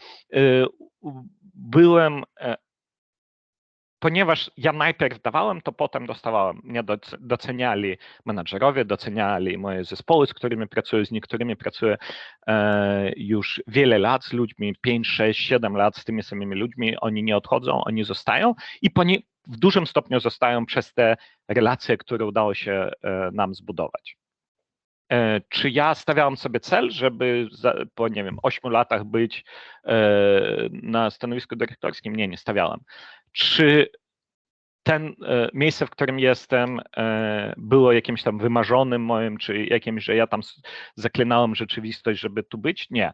Ale to mnie dogoniło, dlatego że dążyłem ku temu, by robić coś, w czym czuję się dobrze i w czym jestem dobry. Więc stawiając te cele i mówiąc o tym, że są jakieś tam długoterminowe, średnioterminowe czy krótkoterminowe, to wszystko ma sens w momencie, jak robicie coś, czy dążycie ku temu, żeby być w miejscu, żeby robić coś, w czym będziecie się spełniać. Pamiętam na naszym wyjeździe jedna z was mówiła o tym, jak bardzo innymi rzeczami, kilka z was mówiło o tym, jak zmieniliście ten kierunek. Czy dzisiaj nawet Iryna mówiła, że podjęła się studiów tych psychologicznych, tak? To jest absolutnie co innego niż to, czym ona się zajmowała przedtem. I jeśli wy czujecie się z tym dobrze, to jest wasz cel, tak? To może wy nie zawsze go nazywacie, może nie zawsze go malujecie i wieszacie na lustrze i codziennie patrzycie na niego, żeby go osiągnąć. Może nie zawsze myślicie, że trzeba pod siebie zmienić całą rzeczywistość tak, żeby ten cel osiągnąć. Nie zawsze tak działa, ale jeśli wy w głowie wiecie albo czujecie przynajmniej, w czym jesteście dobrzy i co byście chcieli robić, to nie bójcie się siebie słuchać, nie bójcie się dążyć za tym i nie bójcie się to formować w sposób taki. Te cele, na pewno formowanie ich pomaga, żebyście w przyszłości znaleźli się w miejscu, w którym będziecie czuć się pewnie, dobrze i doceniani i zadowoleni. taki, taka mała historia o tym, załóżmy, że nie wiem, 3-4 razy w ciągu tych lat ja musiałam zaczynać rzeczy od zera i wyłącznie dlatego, że robiłam to z jakiejś wewnętrznej takiej słuchaniem siebie. Myślę, że osiągnąłem jakiś tam w miarę realistyczny sukces. Ale wiesz, że na przykład też mam taką historię, także myślę, że mamy coś wspólne, ponieważ na przykład miałam długoterminowe cele w pracy, które sobie postawił, tak? I na przykład na uczelni ukraińskiej myślałam, że słuchaj, no zrealizuję te cele, na przykład, tak? Zaczęłam pierwsza, druga praca u nas w Ukrainie i widzę, że to, co ja chcę właśnie od pracy w finansach, to, co ja oczekuję, no to powiedzmy tak nierealne zrobić u nas na ukraińskim rynku finansów, wiesz? I właśnie co trzeba było zrobić? Trzeba było zmienić kraj, zmienić po prostu rynek pracy i faktycznie to wszystko, co ja miałem, na przykład wykształcenia ukraińskie, tak, plus tam, nie wiem, pierwsze kroki pracy ukraińskie, to one no, po prostu zniknęli i trzeba było robić nowe wykształcenie już polskie, tak? Nowe pierwsze kroki w Polsce i znowu dlatego, żeby osiągnąć te długoterminowe cele, które ja przed sobą postawił, trzeba było znowu budować strategię, jakby pierwsze kroki, na przykład do roku, tak, jaką pracę, potem średnioterminowe, jaką pracę chcę, jaką, wiesz, jakie na te 2-3 lata zadania przed sobą stawię, tak? I myślę, że no to tak, wiesz, czasem myślę, że dlatego, żeby osiągnąć ten długoterminowy marzony wynik, tak? Trzeba będzie paru razy zaczynać od zera. Nie wiem, jak. Wydaje mi się na podstawie naszych dwóch historii, tak? A nawet Jana, z tego co słyszałem, również Tak, i może nawet opowiedzieć Jana, swoje tak. historie. No, u mnie właśnie nie taka jakby książkowa historia. W moim przypadku moim głównym celem było szukanie pracy, jaka bym dawała mi rozwój, to znaczy ja szukałam dużej firmy od razu, jakby miałam takie ustalenia, że jak przyjechałam już do Polski, to szukałam takiej pracy w firmie większej, bo ja czułam się dobrze w organizacji pracy swojej i innych ludzi, to znaczy szukałam jakiejś takiej pracy menedżerskiej, ale wiadomo, że nie dostaniesz jakby pracę menedżerską bez żadnego doświadczenia, dlatego jakby ja sobie tak w głowie miałam, że taki no śmieszny przykład, ale że nie staniesz dobrym dyrektorem restauracji, jeżeli nie popracujesz kelnerem, nie? No jakby taką miałam wizję na swoją karierę, że ja wolałam przyjść jakieś no powiedzmy na najniższe stanowisko i po prostu sobie poznawać firmę, działalność tej firmy i sobie po prostu się iść jakby na wyższe poziomy. I ja sobie marzyłam takiej pracy menedżerskiej, no właśnie nie menedżerskie takie, żeby zarządzać jakąś dużą ilością ludzi, a po prostu jakimś projektem, nie taka, no project management takie raczej, a niż team leaderstwo jakieś. Ale jakby taką wizję miałam, że byłam gotowa na podjęcie takiej podstawowej pracy jakiejś najniższej, tak, i po prostu robienie tam kariery wewnętrznej w tej firmie. I to właśnie robiłam to w tym korpo, w jakim poprzednim. Ale powiedzmy, że wcześniej pracowałeś na uczelni, tak? Ty wykładałaś ja w ogóle rzeczy, mam taką ścieżkę kariery bardzo.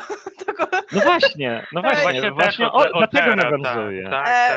Tak, kiedy ja się uczyłam się w uniwersytecie, ja marzyłam o pracy jakby na uczelni.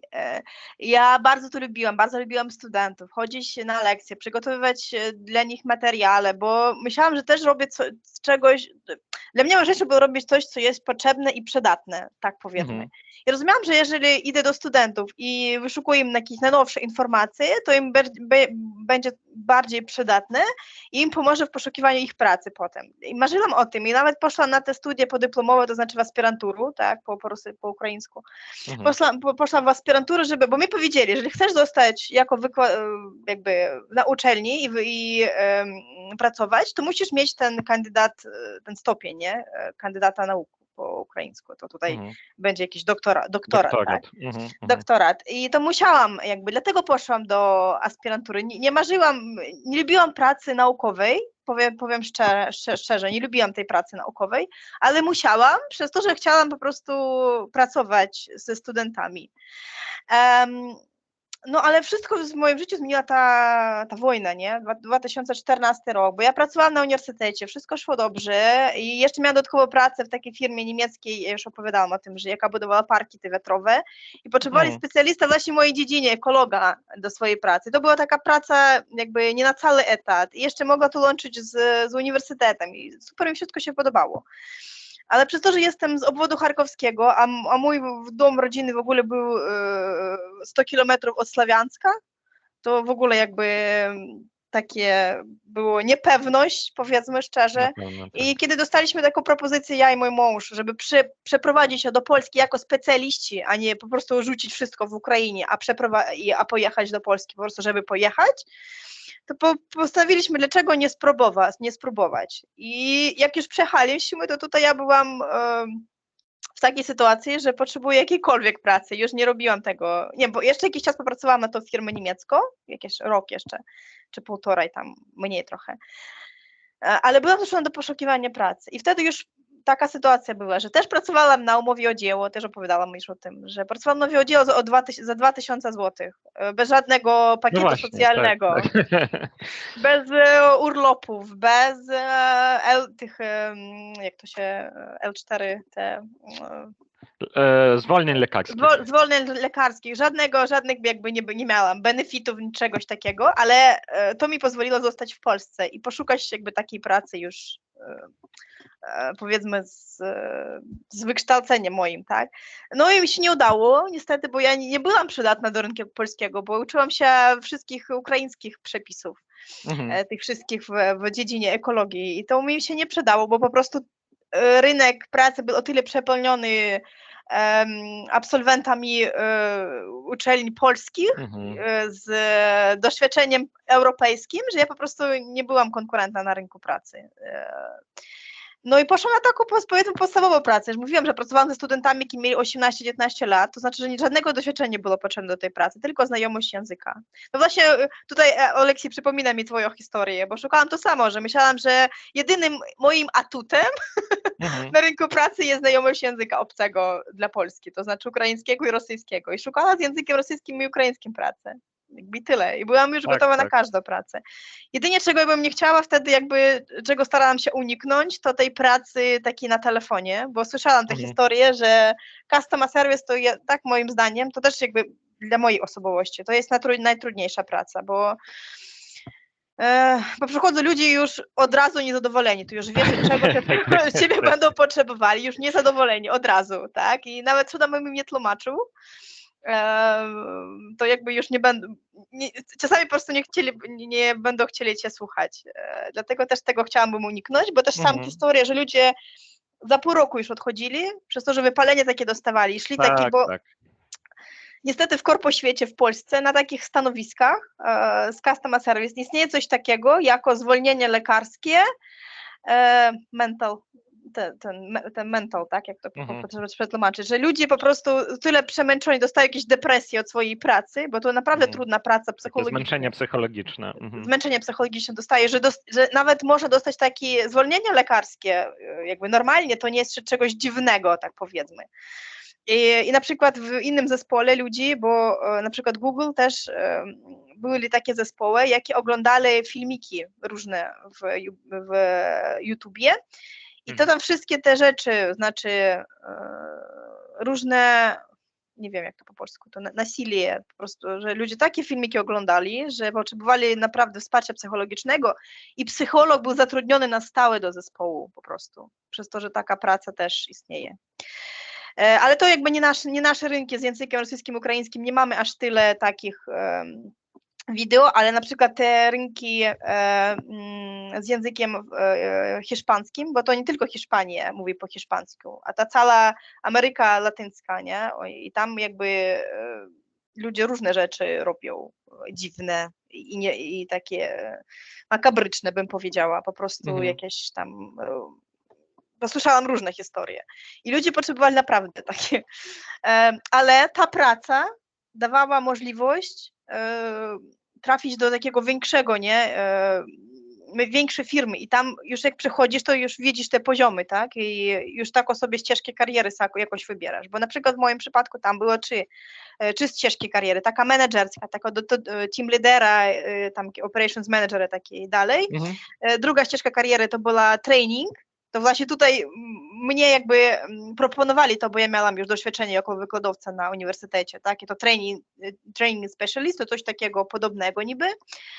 A trzecia ścieżka kariery była to quality, analitycy jakości pracy, takie 3 ścieżki. I tu już ty przychodzisz i już widzisz te ścieżki i możesz sobie wybierać i wtedy już planujesz swoją, tak powiedzmy, karierę, nie? No i to jakby co podobnego, tak? Mieliśmy z Oleksiejem, no coś z Olegiem, ale nie do końca, bo Oleg już miał taką swoją wizję, że chce pracować w finansach i jakby dąży do tego swojego celu. Ja nie miałam celu jakiegoś konkretnego jakby kierunku, tak? Ale wiedziałam, czym chciałam się zajmować, pracować z ludźmi, kierować projektami i częściowo ludźmi i szukałam czegoś już takiego. Ale też właśnie tutaj o tym, czym teraz myślę po 9 latach już w Polsce, że jak przyjechalam, to myślałam, że tak samo jak u ciebie, Oleksij, że jedynym atutem jest ten język obcy, nie? A jak się okazało, że to jest jakby najmniejszym z moich atutów, bo jakby taki nie bardzo przydatny, tak powiedzmy już niestety teraz na rynku polskim, bo dużo firm z językiem rosyjskim na przykład zamyka swoje działy albo w ogóle te projekty, bo na przykład ten mój cały zespół, w jakim pracowałam z językiem rosyjskim, po prostu zostali zwolnione ludzie, albo im zaproponowali na inne języki jakieś przejść na polski albo angielski rynki.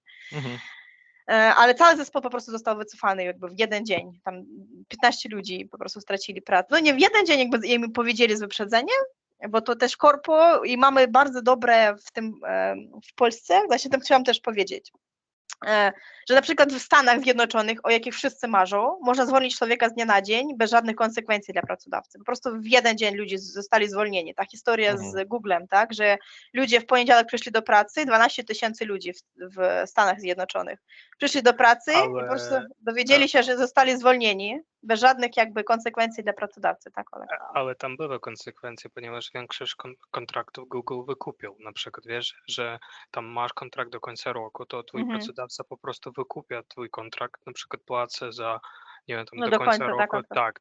Po prostu nie otrzymasz, nie będzie płacić za ciebie ubezpieczenia i tak dalej, tak, ale otrzymasz po prostu na przykład, kiedy masz podpisaną umowę, tak, że tam cały rok możesz pracować, to będziesz mieć pracę, no nie pracę, a będziesz mieć opłatę. Tak, za ten period właśnie. Ale tutaj raczej chodzi o to dobrą wolę Google'a, nie? Chodziło o to, bo jakby z pozycji jakby prawa można zwolnić człowieka w ten sam dzień. Jakby. No tam po prostu w Stanach myślę, że nie zawsze, po prostu one mają na tyle podpisanych umów, na przykład podczas pracy. Właśnie miałem znajomych i one mówili, że to tak czasem pracuje, że ty składasz sam kontrakt, potem odsyłasz i twój pracodawca mówi, że słuchaj, nie zgadzam się, dodam inne momenty, ty możesz dodać i co dziwne, że na przykład ty możesz negocjować z Googlem, które umowy ty chcesz mieć na swoim kontrakcie na przykład, tak? Co dla nas na przykład, kiedy podpisujesz z UBS-em, to nie zawsze jest możliwe, że słuchaj, ja na przykład nie chcę mieć tam takie podstawy w swoim kontrakcie, a w Stanach to jest jakby podstawa tej, no jakby prawa, że chcę ubezpieczyć siebie i na przykład podaje różne elementy do tej umowy na przykład, wiesz? Okej. Dobra, no może jakby coś innego słyszałam, no ale to słyszałam, że po prostu zostali zwolnieni na następny dzień, tak? A w Polsce istnieje coś takiego jak okres wypowiedzenia i w trakcie tego okresu wypowiedzenia cię nie mogą zwolnić, jeżeli stanowisko zostaje zamykane pracodawcą. Nie ty chcesz się zwolnić, a jeżeli pracodawca podejmuje taką decyzję, że jakby zamyka to stanowisko, no bo tak w takim przypadku z moim tym poprzednim zespołem było, że to pracodawca podjął taką decyzję, że zamyka ten cały kierunek taki, ten support rynku rosyjskiego. I po prostu jakby ludzie zwolnili, ale oni jeszcze w zależności od tego, jak długo pracowali w firmie, tak, jeżeli ponad 3 lata, to ten termin to 3 miesiące i można było w ogóle nic nie robić, a dostawać wynagrodzenie. Tak. Tak. I jeszcze przy okazji, bo też musiałam w pewnym momencie z jedną osobą w swoim zespole się pożegnać, też jeśli zamykamy stanowisko, to i potem, załóżmy, za kilka miesięcy otwieramy podobne stanowisko, to musimy zwrócić się ku tej osobie, zapytać, czy jest zainteresowana i ta osoba ma pierwszeństwo w aplikacji na to stanowisko. Ciekawe. Więc uważam, że pod kątem prawa pracy w Polsce pracownik jest bardzo dobrze zabezpieczony, więc to jest takie. Ale też zależy na jakiej umowie, nie? Na umowie o pracę. Mówię o umowie o na pracy. umowie o dzieło wyłącznie, jakby tak. żadnych Mówię tylko zabezpieczeń. wyłącznie o umowie o Umowa o pracy. pracy, Tak. Dobrze, więc wracając trochę, chyba że ktoś coś chce skomentować, bo tak sporo mówiliśmy o sobie, nie wiem, ewentualnie ktoś chce coś skomentować z tego, co słyszeliście.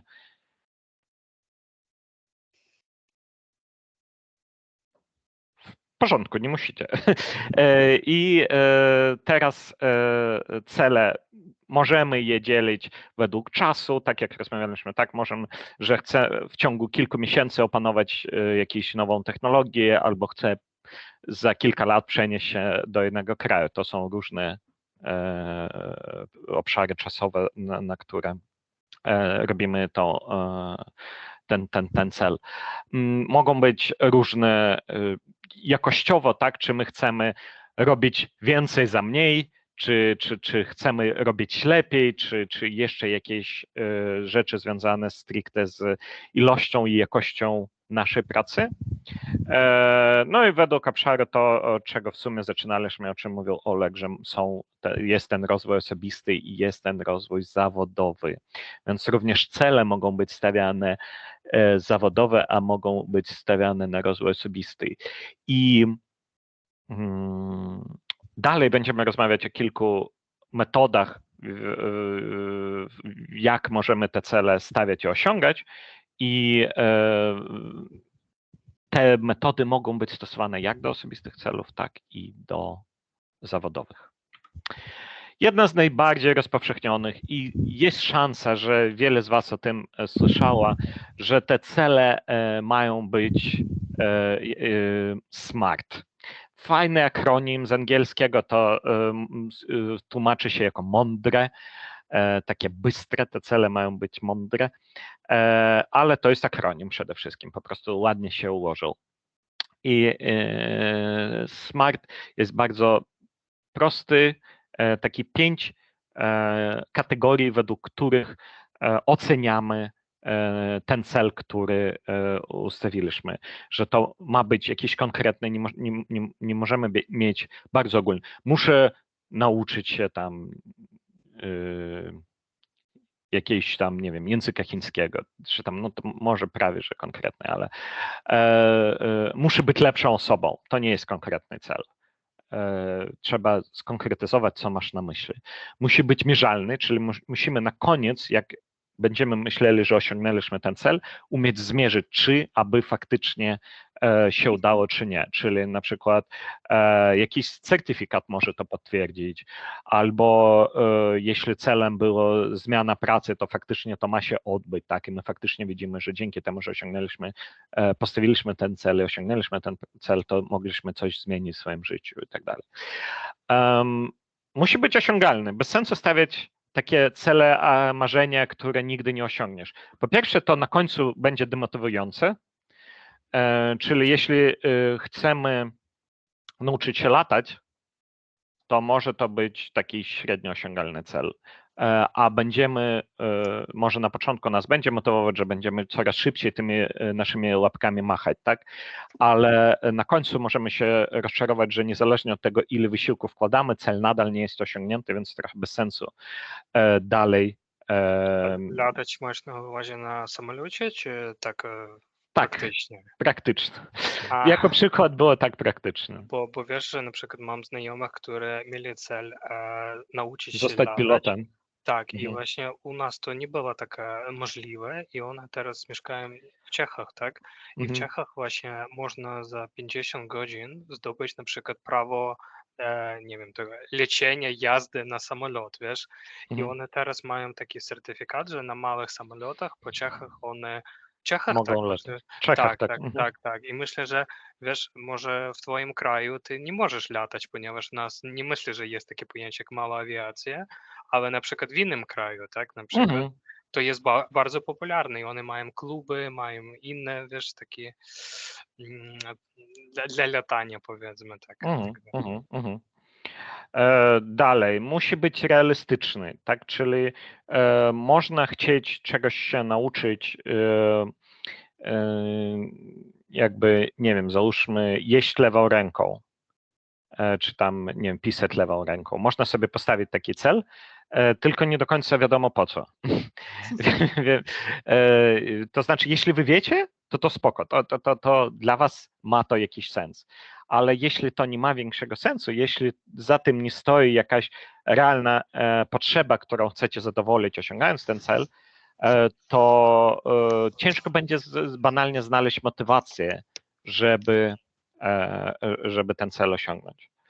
Może, żeby zastosować, jak to називають, півкулю мозку праву, креативну. Mhm. Кажуть, що вони пов'язані, права рука з лівою і Tak, накористувати. tak.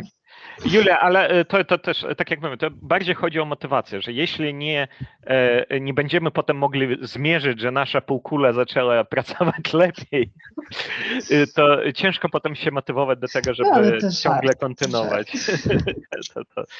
Ale na przykład mogę podać jako przykład, jeśli mam pracę coraz bardziej techniczną, powiedzmy, i coraz więcej jakichś technologii się uczy i tak dalej, ale żeby mieć jakąś odskocznię od tej półkuli, to też może nie uczę się, ale gram na jakimś tam na instrumencie i to uruchamia mi jakieś inne tam półkule i próbuję w ten sposób te półkule jakoś balansować między sobą. I ostatnie ma być ograniczony w czasie, czyli my musimy konkretnie powiedzieć przede wszystkim sobie, kiedy chcemy ten cel osiągnąć, bo inaczej ciągle to będzie takie, to może jutro pójdę na siłownię i to może jutro będzie trwać wieki. Więc konkretnie, że chcemy, załóżmy, jeśli mówimy o siłowni, chcę zrzucić 5 kilo przez tam do końca sierpnia, na przykład. Wtedy to jest po pierwsze ograniczony w czasie, cel realny, ja rozumiem, ja mam zrozumienie, dlaczego chcę to zrobić. Czy to jest osiągalne? Załóżmy, że tak, nie jestem dobry z fizjologii, czy 5 kilo w 3 miesiące jest sensownym celem, ale załóżmy 3 kilo wydaje się jako sensowne coś, tak, kilo na miesiąc. Załóżmy 3.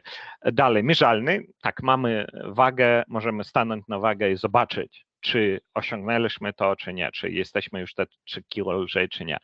I jest bardzo konkretny, bo jest doskonale sprecyzowany, co chcemy osiągnąć. Tak, jest specyficzny, chodzi o wagę ciała, mojego ciała, która ma być zmniejszona.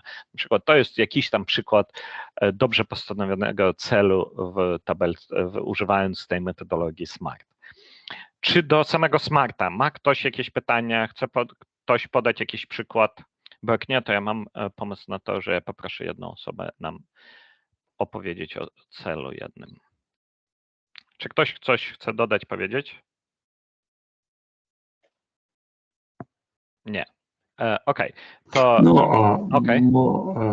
На teraz там от навчання язику польського, то теж може бути смарт-цель. To Kiedy- spróbujmy kiedy spróbujmy my zbudować go SMART. Йдемо на курси, Tak, ми знаємо, ілі часу вони тривають. trwają. Mhm. Ми wiemy, kiedy oni, od kiedy do kiedy, my wiemy, jaki poziom otrzymajemy i to realistyczne wywczyty tam Okej, z ale A2 jak na to zmierzymy? B1. Jak to zmierzymy? No właśnie, wiesz, powiedział, że jakby wiemy, jaki poziom mam, więc Także może Nie wiemy, jaki poziom. To, że nas uczą, nie oznacza, że my się nauczyliśmy, tak? Tak. Musimy na końcu zdać na przykład jakiś egzamin, zrobić Здать jakiś test, экзамен, или я там certyfikat otrzymać, wiem, cokolwiek. że po końcu ja zможу pisać ze słuchu takie proste teksty. Mhm. To jest, według mnie, jeśli bym był twoim menadżerem, to bym powiedział, że nie jest to mierzalny cel. Bo jakie teksty? Czy dowolne teksty, czy niedowolne teksty? Co to znaczy proste? Zrozumienie prostego tekstu nie jest specyficzne i tak dalej. Byłbym takim upierdliwym i nie do końca bym zaakceptował taki cel. Ale Welcome to Agile, tak, Oleksij? tak, ale gdybyśmy powiedzieli, że jest jakaś niezależna strona internetowa i masz tam przejść test na co najmniej 65% z języka polskiego, którego się uczyłeś i ma to zostać, na przykład kurs masz półroczny, więc po pół roku oczekujesz, że to zrobisz, to wtedy uważam, że to miałoby sens. Załóżmy tam na poziom B1 czy B2, zależnie na kursie, jakiego poziomu jesteś. Wtedy takie coś bym zaakceptował. Albo jeszcze na przykład na kursach prawdopodobnie istnieje coś takiego jako ten egzamin taki wejściowy, tak? Jaki robisz, jak przechodzisz na ten kurs, i wyjściowy, kiedy kończysz ten kurs i jakby kiedy jakiś tam masz też taki test. I to bym powiedziała, żeby mierzalnym też będzie na przykład, jak już wiesz, ile tam dostaniesz, dostałeś już, ile za ten pierwszy kurs, nie na przykład test 60%, tak? Żeby powiększyć ten wyjściowy na 20%, co najmniej na 20%. Tak, To też takie mierzalne coś. Tak. Jeśli na początku mieliśmy w 60, to kończąc kurs na 80, to będzie też bardzo mierzalny i zrozumiałe dlaczego, bo tam byliśmy raczej bliżej połowy, a teraz my można powiedzieć, że znamy ten język. Więc taki cel na przykład można byłoby wpisywać, nawet będąc częścią mojego działu. Ja absolutnie bym zaakceptował, gdyby ktoś chciał sobie w roczne cele wpisać coś z polepszeniem wiedzy z języka polskiego na przykład. Mimo to, że to nie jest wprost związane z pracą, jaką osoba wykonuje na co dzień. Dobrze. To w sumie z tym językiem to tak trochę pokryło się z tym, co chciałem zrobić, ale może tak nie wskazując palcem, ale wiem, że na przykład często chcę się nauczyć tam na przykład języka programowania albo jakiejś platformy, albo frameworku i często ludzie mówią, że to jak trochę będę lepszy w tym, to wtedy będę szukał pracy. Jak trochę się nauczę tego języka, to wtedy będę wysyłał swoje CV-ki. I to jest ciekawe podejście, nie do końca, które będzie się sprawdzać, bo co to znaczy trochę lepszy, co to znaczy potem, jeśli byśmy to przeformułowali, że dobrze, w momencie jak na którejś platformie zdam egzamin na nie mniej niż taki procent, będę znał taką i taką technologię, bo na przykład to są najbardziej oczekiwane technologie na rynku. Co to znaczy znał? Że będę mógł znowuż, robiąc test z tych technologii, uzyskać pewien wynik. I to ma być zmierzone czasowo, że na przykład po 3-4 miesiącach, tam zależnie, ustawić konkretny timeline, zaczynając od którego, w momencie jak już widzę, że dobrze mi idzie i że testy mam dobre, to zaczynam wysyłać po tam 3-4 miesiącach, tak jak ustaliliśmy, zaczynam wysyłać CV, to wtedy to można mówić o jakimś konkretnym celu, bo jeśli po prostu, jak skończę te kursy, co to znaczy skończę? Czy stałeś się lepszy po tych kursach, czy nie stałeś się lepszym specjalistą? Czy będziesz przyciągał kończenie tych kursów, bo jeśli mówimy o platformach online, to tam ten kurs po prostu jest dostępny, tak? Można go robić tydzień, można go robić miesiąc, można go robić pół roku. On nadal będzie dostępny, jeśli mamy wykupiony dostęp. Więc takie trochę rozmyte to podejście poskutkuje tym, że po prostu Oczywiście, że chodzi o wyjście ze strefy komfortu, na przykład teraz macie jakąś pracę, robicie, nawet jeśli nie jesteście zadowoleni, to jest to pewne stabilne miejsce, tak jak wrócimy do naszej tej piramidy całej, to to bym powiedział, że jesteśmy gdzieś tam pomiędzy dwójką, tym drugim od dołu, a trzecim od dołu, że mam jakąś tam pracę, nie do końca czuję się, że mogę tu się rozwijać, mam opiekę medyczną, ale na przykład nie do końca się cieszę, że tu pracuję i tak dalej, i tak dalej. To jest już jakaś tam strefa komfortu i możliwość przeskoczyć, wyjść z tego i zacząć szukać nową pracę, to na pewno jest olbrzymi stres. Ja doskonale to rozumiem, ale jeśli faktycznie nie spełniamy się, jeśli faktycznie jesteśmy niezadowoleni i wiemy, że na przykład, no tak, no to trzeba czegoś się nauczyć, to będę się uczył tam nowego języka programowania, to trzeba bardzo dobrze sformułować, co to znaczy, bo inaczej będziemy tkwić w tej pracy do końca świata, aż nas nie wyrzucą, bo będziemy słabo zmotywowani. Dobrze. Czy na ten temat ktoś chce coś powiedzieć, czy ruszamy do następnego slajdu? Ja tylko mam do powiedzenia, wiesz, Tak? będziemy mówić właśnie o tych treningach, tak, na różnych platformach, tak, i tam jest taka statystyka, że bardzo wiele ludzi po prostu, kiedy podchodzą do tych na przykład online kursów albo w ogóle nawet do tam kursów z języku i tak dalej, nie po prostu nie uzupełniają te kursy, tak, ponieważ Nie wiesz, kończą, tak. tak, ponieważ mają chaotyczne podejście, że na przykład dzisiaj tam 5 minut, jutro w ogóle nie, potem następny tydzień w ogóle nawet nie oglądam na ten kurs, tak? I po prostu wiesz, takie, że właśnie konkretny cel, którą stawimy, to ona wpływa na właśnie o te live learning. Mogę nawet na swoim przykładzie, jak przyszedłem do banku, to wiedziałem, że muszę poprawić swoją wiedzę z finansów, bo tu za dużo terminologii, o której nie mam pojęcia. Ale ponieważ nigdy nie dokonkretyzowałem, co to znaczy poprawić wiedzę z finansów, to podjąłem się parę kursów, poczytałem, gdzieś tam coś zacząłem lepiej. Jedną rzecz miałem zdecydowanie bardziej sprecyzowaną, bo wiedziałem, że muszę rozumieć, jak jest zbudowany tak zwany balance sheet w banku, bo mamy konkretnie z jakimiś liczbami, które na tym balance sheet pojawiają się. To na przykład zdecydowanie bardziej zgłębiłem, ale ogólnie jak funkcjonuje bank, no i coś posłuchałem, nie dokończyłem żadnego kursu, zacząłem ze 3, dlatego że nie do końca sprecyzowałem dla siebie, co faktycznie chcę osiągnąć tym kursem, co to znaczy zwiększyć wiedzę. No, 2 terminy może nawet dowiedziałem się, czy coś. Z balance sheetem było na odwrót, czy tam podstawy księgowości. Podstawy księgowości bardzo dokładnie sobie sprecyzowałem, co chcę i ten kurs akurat dokończyłem, a resztę po prostu z finansów, no, sam dla siebie nie zrobiłem tej niezbędnej pracy, nie zainwestowałem wystarczająco czasu na początku, żeby sformułować, co faktycznie chcę osiągnąć, przez to zacząłem kilka kursów, żaden nie skończyłem. Wiesz, mam taką teraz sytuację identyczną z tymi kursami online na wiedzę różnych programów, wiesz.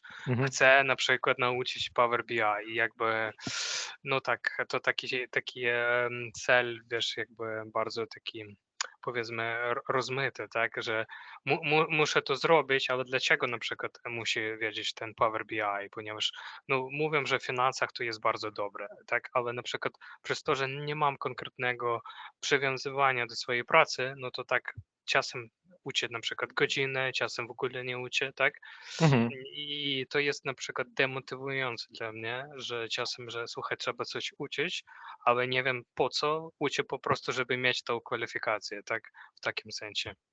Potrzebujesz pet projektu. Tak. Poniekąd, tak. Tak. Tu trochę bardziej rozpisane te wszystkie terminy, co to znaczy. Bardzo mi się podoba, że w achievable, czyli osiągalny, dodali słowo atrakcyjny, czyli to musi nas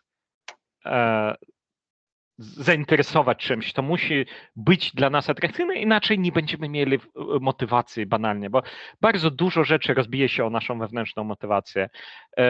Mamy takie, na pewno znacie, albo takich ludzi, albo sami siebie, że tam od 1 stycznia idę na siłownię i przez miesiąc na przykład coś tam robię. Potem przez rok nie wezmę tej torby i nie pójdę, bo stracę motywację, bo nie do końca rozumiałam po co. Jeśli ja akceptuję, nie wiem, czy tam jak zdrowotnie się czuję, czy jak wyglądam, czy jeszcze coś, to nie do końca mam jakąś motywację, żeby chodzić. Albo tam, nie wiem, załóżmy, ja zacząłem grać kiedyś w squasha. Strasznie mi się podobało. I byłem zmotywowany, chodziłem kilka razy w tygodniu, miałem trenera, gdzieś tam uczyłem się tego, ale potem straciłem na przykład kolegów, z którymi grałem, oni stracili motywację, ja nie miałem z kim chodzić i to, mimo to, że to było dla mnie atrakcyjne, to na przykład nie było już realistyczne, bo nie miałem z kim grać i trochę straciłem ten zapał i już nie byłem aż tak bardzo zmotywowany, żeby kontynuować. Resztę rzeczy wydaje mi się, że bardzo dobrze omówiliśmy i podaliśmy parę konkretnych przykładów, więc możemy iść dalej. Model GROW to jest taka dość teoretyczny parę slajdów, w których ten model opowiada o tym, jak zbudować, jak osiągnąć ten cel.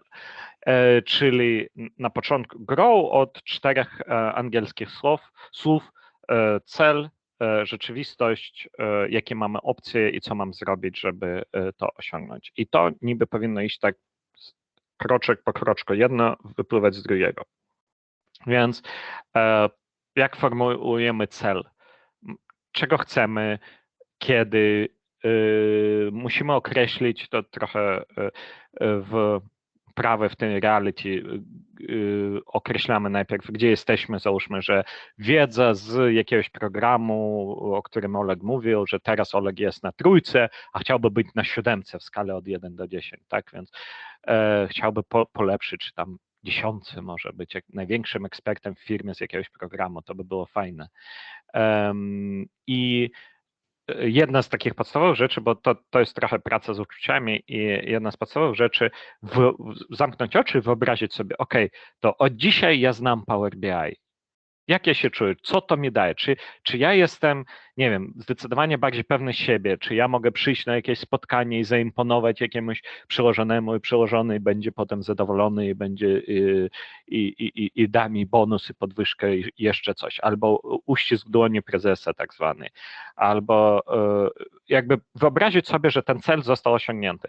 Jeśli czujecie się z tym dobrze, jeśli macie jakieś endorfinki pozytywne, jeśli macie poczucie, że to jest to, i że aż wam ciało się zmienia, że fajnie, ja to osiągnąłem, to oznacza, że to jest właściwy cel. Jeśli jesteście obojętni, no osiągnąłem, w sumie to co, no nie wiem, nauczyłem się grać taki utwór na pianinie i co? Nic się nie zmieniło w moim życiu od tego. To warto pomyśleć, czy jest ten cel wart inwestycji, która z tym się wiąże. Dalej przechodzimy do tej rzeczywistości. Zadajemy sobie pytanie, w którym miejscu wobec tego celu jesteśmy teraz? Jak bardzo on jest dla nas ważny? Oceniamy realistycznie i musimy być bardzo szczerzy ze sobą. Często mamy taką tendencję do trochę przecenienia swoich umiejętności i swoich zdolności, ale pracując z celami, takimi jakby rzeczami, bo jesteśmy tylko my i ten cel, tak? Nikt inny tego nie czyta, nie widzi, nie słucha, więc musimy być bardzo szczerzy. I jeśli możemy w pracy robić wygląd, że znamy coś na 7 na 10, a w rzeczywistości jest to 3 na 10, to przynajmniej mówiąc o tym celu dla siebie, bądźcie ze sobą szczerzy i mówcie sobie, że to jest 3. I co w związku z tym? To, że tak słabo znam ten już biedny ten Power BI, o którym Oleg wspominał, bo też muszę się tego nauczyć. I w związku z tym, że nie znam tego teraz, tak? Jak to wpływa na moją pracę? Czy ja mogę ją wykonywać gorzej, czy wiedza z tego systemu nie zmieni absolutnie mojego aktualnego sposobu pracy, czy coś tam. To wszystko jakieś pytania, które warto sobie zadać, zastanowić się, żeby znowuż ocenić, na ile ten cel jest ważny i na ile ta motywacja długoterminowa będzie z nami, żebyśmy go osiągali. Tak, ktoś, nie? Dobrze. To potem przechodzimy do tych opcji i tu możemy zadać sobie pytania, bo nie zawsze to jest takie proste. Jesteśmy tu, chcemy być tu, wystarczy zrobić kurs na przykład i już jesteśmy, i już osiągnęliśmy, już zmieniliśmy pracę, już jakiś pracodawca nam coś zaproponował. Można trochę to przerobić, bo może nie chodzi o Power BI, tylko chodzi o, bo to jest takie narzędzie do prezentowania danych, to jest taki fancy Excel. Może niekoniecznie chcemy znać ten system, ale chcemy mieć narzędzie, które usprawni nam naszą codzienną pracę z liczbami. Na przykład przeformułujmy to tak. I jeśli faktycznie, jeśli tak, to może warto sprawdzić, jakie jeszcze są narzędzia. Może warto sprawdzić i okaże się, że u nas w firmie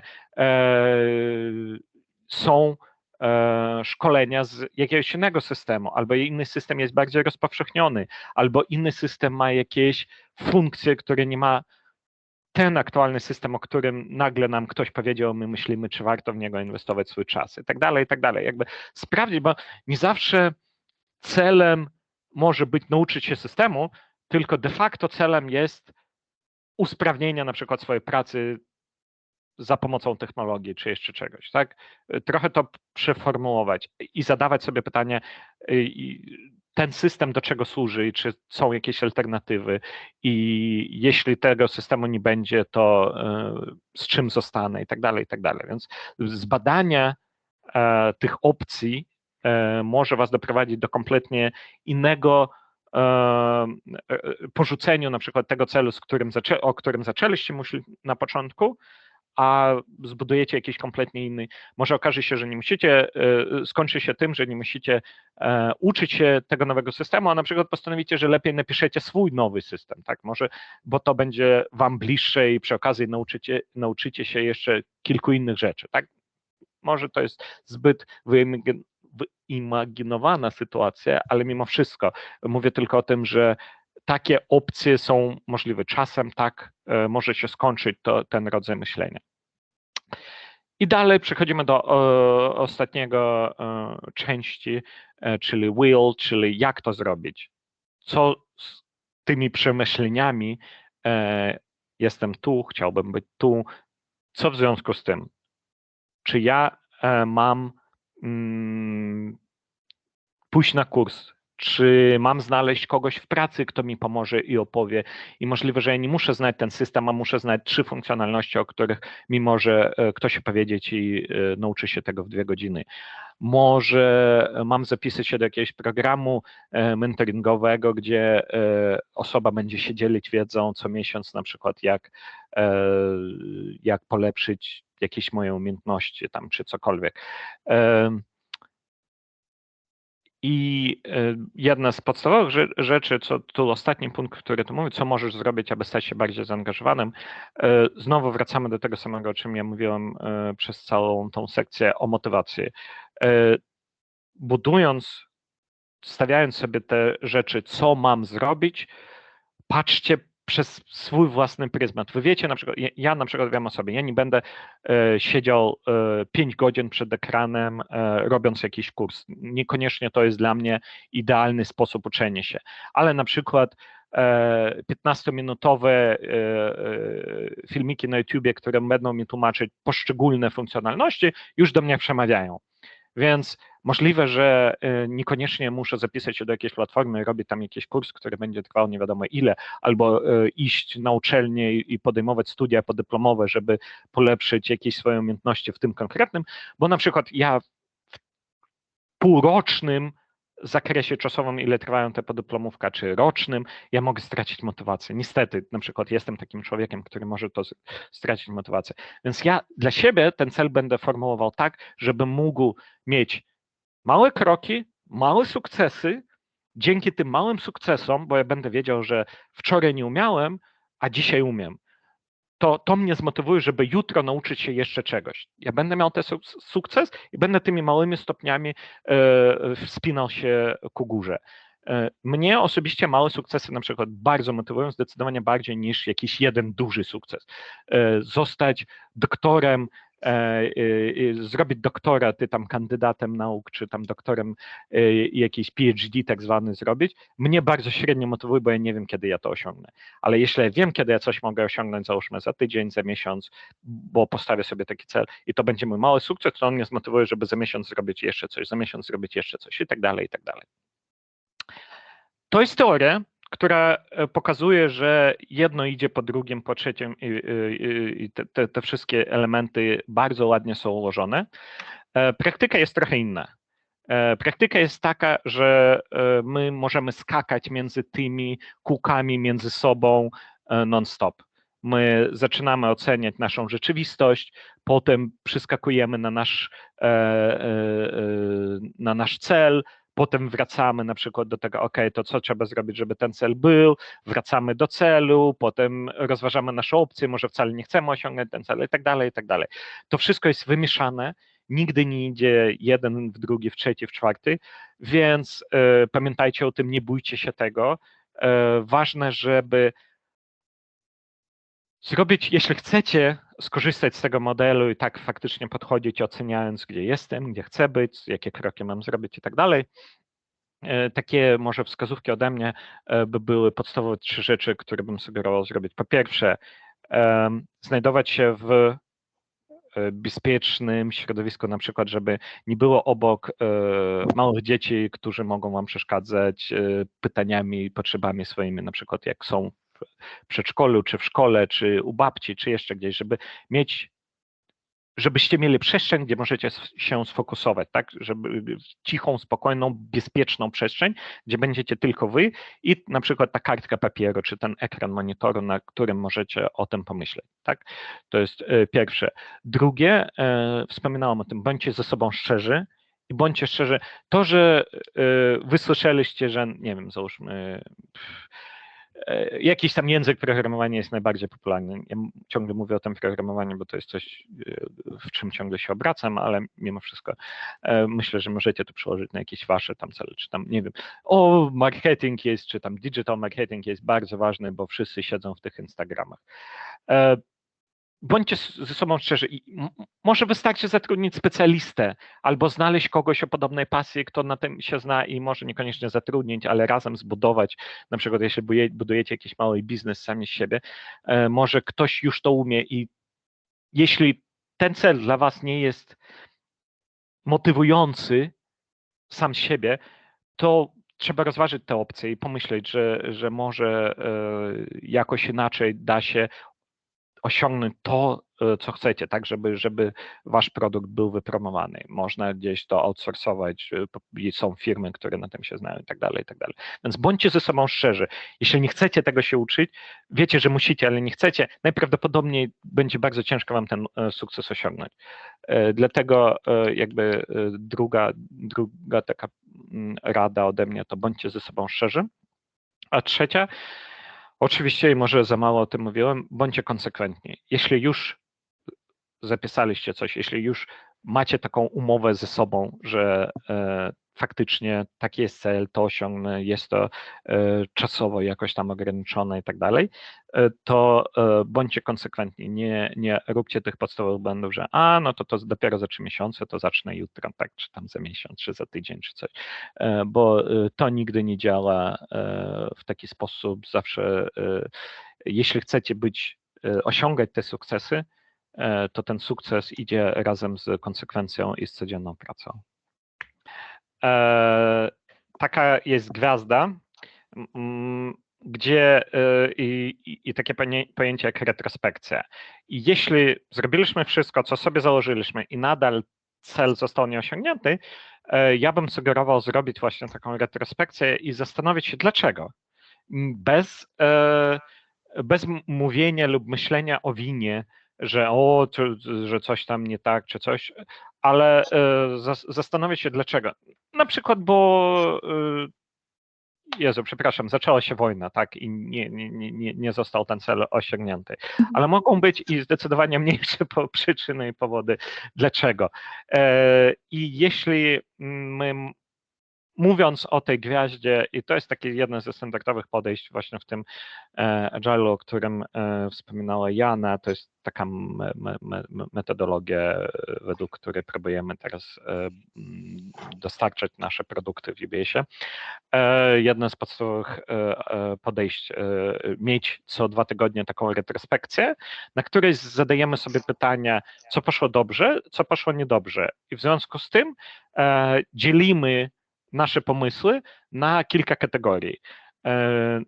Na przykład pierwsza kategoria, co mamy przestać robić, bo to nie działa. Na przykład, nie wiem, postawiłam sobie cel, że codziennie będę jeździł przez godzinę rowerem, tak?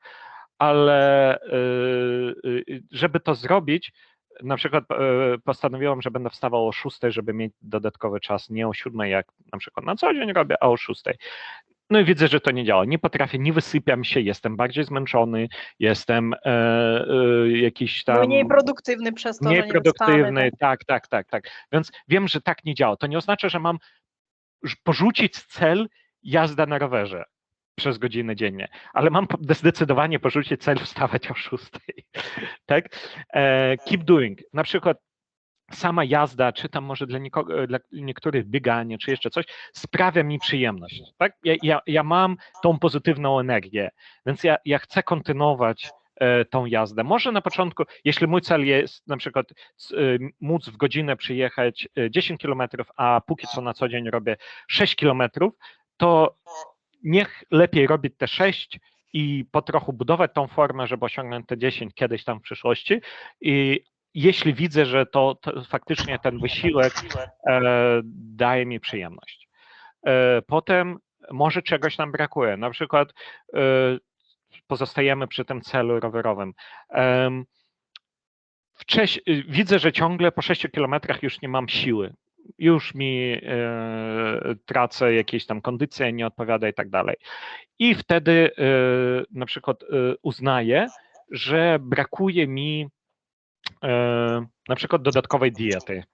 Wcześniej jadłem co chciałem, w ogóle o tym nie myślałem, a tu okazuje się, że te rzeczy idą w parze i żeby dobrze się czuć i ta forma progresowała i byłem w stanie przejechać te 10 kilometrów, to muszę zacząć dbać o to, co jem i jeść mniej tego, więcej tamtego i tak dalej. Nie znam się na tym, więc nie będę podawał przykładów, ale to jakby możemy postanowić, że to nie działa, dlatego że coś musimy zacząć. No i tak samo analizujemy rzeczy, że może więcej czegoś musimy zacząć robić, może mniej czegoś trzeba robić. To jest jeden z przykładów, jak można taką retrospekcję sobie zorganizować. Niekoniecznie z niego korzystać. Jest cała książka, jak robić retrospekcje w projektach, ale dla waszych prywatnych potrzeb można niekoniecznie kupować książkę. Można korzystać tylko z 3 kategorii, z 4, z 2, po prostu co poszło źle, co poszło dobrze, ale potem można analizować, dlaczego poszło dobrze albo dlaczego poszło źle i sobie dzielić to na jakieś kategorie, że okej, to może dlatego, że za dużo czasu poświęcałem, na przykład za dużo czasu poświęcałem na czytanie o tym, jaka prawidłowa technika, a za mało czasu poświęciłem na to, żeby faktycznie z tej techniki korzystać, bo nie chodziłem na siłownię czy coś, tak? I tak dalej. Mam nadzieję, że to, bo też odpowiedź, dlaczego nie osiągnąłem cel, bo na przykład w pracy wyszły jakieś tam tak ciężkie rzeczy, że coś tam się nie zgadzało, musiałam pracować po godzinach przez tydzień i dlatego nie osiągnąłem jakiś tam tymczasowy cel, który postawiłem sobie. To jest w porządku. Jeśli wy jesteście ze sobą uczciwi, jeśli wiecie, że dawaliście z siebie wszystko, jeśli możecie zrobić taką retrospekcję i zrozumieć, dlaczego cel nie został osiągnięty, to jak najbardziej taka rzecz może być przyczyną. Ja mam na uwadze żeby zmodelować swój plan reakcji czy oczekiwanie w razie jakby tobie coś nie udało się, ale nie udało się Mhm. właśnie nie z twojego powodu, a zewnętrznego i żeby dalej nie demotywować się, nie być zniechęcanym, stawiać sobie dalej jakiś cel. Bo jak ty biegasz i na przykład masz jakąś dietę, wiesz, że to może po prostu błęd twojego planu, nie docenił swoich sił i coś trzeba dodać zmiany. Mam taki przykład, że kiedy szłam na studię magisterską, wybierałam zakład i znałam o tym, że prowadzi taki obmin między Wymianę. między innymi uniwersytetami zagranicznymi. I robiłam wszystko dla tego, żeby trafić na ten program. Nabrałam jedną z największych ilości balów tam. Zrobiłam portfolio. I niestety zaczął się COVID. I że jakby właśnie nie zależało to wtedy ode mnie, ale ja o takich wariantach nawet nie myślałam, ale była bardzo zdemotywowana. Mhm. A był na przykład taki wypadek, jak podawałam dla porównania, podawałam swoje prace w galerię i tam był zadany temat i zrobiłam instalację i zrobiłam, mi się wydawało wszystko, co mogłam od siebie oddać na 100%, może jeszcze z góry. A wydało się tak, że galeria po prostu nie zmogła zamontować tą instalację, nie miałam takiego narzędzia i odpowiadała, że jest nie tak jakby wczesno, tak, ale że coś tam, jakieś niuanse, ale tam rozmawiałam z innymi i że otrzymałam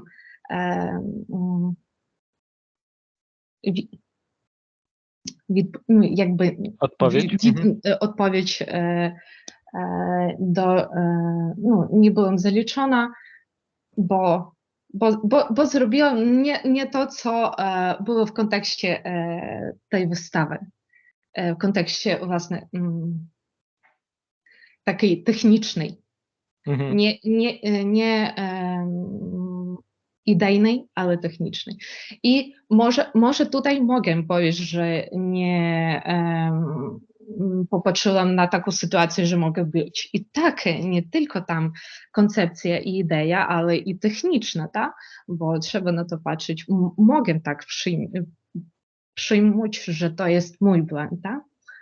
A w wypadku z tymi studiami po wymianie, nie, niestety.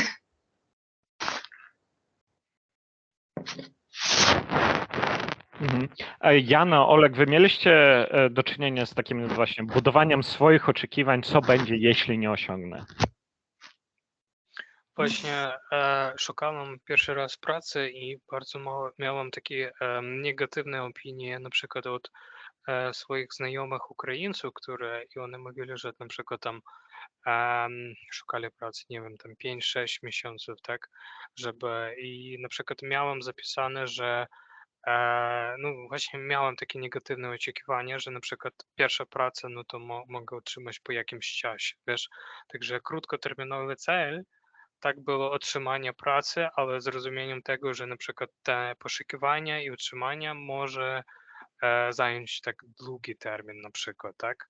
W tym sensie, także w takim razie. I tak też jak mówiłem, że na przykład miałem długi proces przygotowania do na przykład Erasmusa, tak? Który był między uczelniami, ale nie otrzymałem ten program, wiesz, i także mógłbym po prostu powiedzieć, że hej, wszystko i na razie i będzie pracować i uczyć u nas, tak, w Ukrainie, ale zdecydowałem, że może po prostu szukać inne miejsce, wiesz, i można z innego miejsca podchodzić do tego pytania. Właśnie.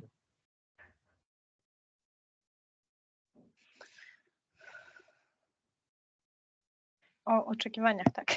Ja myślę, Tak. Czy budować oczekiwanie, jeśli się nie uda, to jakby jak siebie nie winić?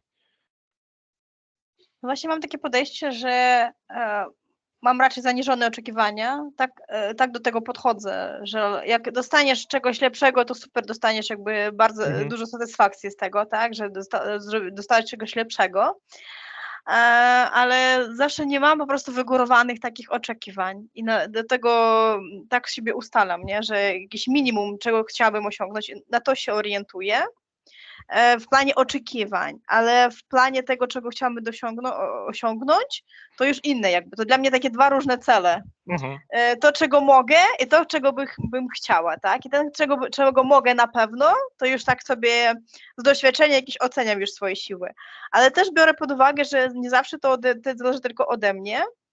To force majeure, tak to się nazywa takie rzeczy, że po prostu, że ode mnie nie zależą.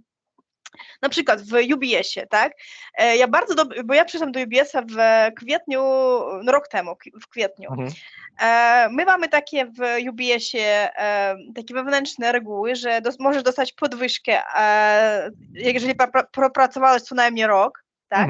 Ale mogą być wyjątki. Mogą. A jakby awans możesz dostać co najmniej po 2 latach pracy, co najmniej, tak? I to znaczy, że w moim przypadku ja nie dostanie awansa po 2 latach, to znaczy, i jeszcze tak ważne, że w UBS-ie dostajemy te awansy tylko jakby od nowego roku. I to znaczy, że ja nie dostanie awansu w 2023 na pewno, bo ja nie będę pracowała na ten moment 2 lata i to już ode mnie nie zależy. Nie zależy jak dobrze będzie pracować, tak, jaką pracę będę dostarczać, na jakim poziomie, ja po prostu nie przeskoczę przez te reguły. I to samo z podwyżką, tak, wynagrodzenia, że ja przepracowałam 9 miesięcy, dostałam po prostu bonusa jakiegoś lepszego, ale nie dostałam podwyżki, bo po prostu to przez HR by nie przyszło. I to jakby, jakie mogłabym mieć oczekiwania, że zrobiłam super pracę i dostanie jakieś super wynagrodzenie? No bo nie, bo to nie ode mnie zależy. I nawet jakby najlepsza praca bym po prostu nie dostałam tej podwyżki, bo takie są przepisy po prostu. Ale to takie jako przykład, nie? Ale jakby na każdą dziedzinę to można przełożyć. Że jeżeli trzeba dobrze jakby trzymać w głowie, że co od ciebie nie zależy i przez co po prostu nie przeskoczysz z żadnego powodu. No, tak do tego podchodzę po prostu. Ale jakby zawsze staram się robić jakby co najlepsze i jeżeli się nie udaje, to ja to odbieram jako doświadczenie. To samo jakby w przypadku to Julia, tak, opowiadała, że ta instalacja nie pasowała, tak? I to też doświadczenie, bo jakby w korpo też tak działa, że takie istnieje wewnętrzne takie no jakby takie ustalenia wewnętrzne jakieś, że jak źle nawet zrobisz inaczej, to i tak tego nie dostaniesz czegoś albo nie zrobisz czegoś, bo są takie przepisy wewnętrzne, firmowe. I tak z tym to samo z przygotowaniem tej instalacji, tak, że możliwe to gdzieś było opisane, a po prostu albo nie dostali tych techniczne zadanie, tak, czy jak to po polsku brzmi, jakby opisy co było wymagane, tak, nie doczytała ta osoba, jaka robiła to i po prostu nawet zrobiła jak najlepsze, ale jakby oczekiwali czegoś innego, tak. I to w tym przypadku już od nas zależy, że nie doczytaliśmy czegoś. A jeżeli po prostu to było jakieś takie wewnętrzne ustalenia tam w grupie tych ludzi, які podejmują decyzje, to przez to nie możemy przeskoczyć niestety. O tym po prostu nie wiemy. Szkoda, często tak odbywa się, że w takich grupach, jak to nazywa się, tusowki jakieś artystyczne, to jest taki niuans, tak, jest jakiś nieumówiony dla wszystkich. Tak. Ale tak rozumiem, Pani chciała tym odpowiedź, że koncentrować się więcej na procesie, tak? Tak, bo jakby... Czy otrzymujesz ty od tego właśnie dla siebie jakieś... Tak. No jak mówię, że odbiorę to jako doświadczenie i gdzieś to następnym razem gdzieś na pewno się przyda. W tym czy innym To jak Олексій mówił, dla samuraja nie jest ważny cel, jest ważna droga, tak? Nie, no po prostu my mówimy tutaj o celu, tak? No tak, okej, nie słuchajcie. Także to dla samuraja, my nie jesteśmy samurajem, a także... Dobrze, to tak, to w sumie rozmawialiśmy sporo o tym, jak ten cel osiągać i że musimy go sobie widzieć, musimy być konsekwentni, fokusować się na tym, musimy mieć tą dyscyplinę, że faktycznie codziennie małymi kroczkami jakoś do niego się zbliżamy. I pamiętajmy, że nie ma rzeczy, nie ma uniwersalnych jakichś planów, jak osiągnąć cel. To wszystko jest bardzo indywidualne. Na każdego z nas działają różne rzeczy. Jednych motywuje jedno, drugich drugie. I dlatego musimy znowuż słuchać siebie i budować takie indywidualne podejście, które będzie działać dokładnie dla nas. Tak? Jeśli wy siebie znacie, wszyscy jesteśmy już stety lub niestety dorośli, żyjemy ze sobą wiele lat i pewnie jest szansa, że siebie znamy i musimy myśleć o tym, na ile siebie znamy i jak bardzo jak sformułować ten cel, żeby on działał na to, kim jesteśmy. Dobrze, i jak ten sukces osiągnąć? Jest taka ścieżka, jakby, która po troszku de facto powtarzamy to, o czym mówiliśmy, że wyznaczamy o tym, jak wyznaczyć, rozmawialiśmy, tak? Planujemy o tym, jak zaplanować, rozmawialiśmy, potem ciężko pracujemy, żeby go osiągnąć. I tu ważne jest dwie rzeczy.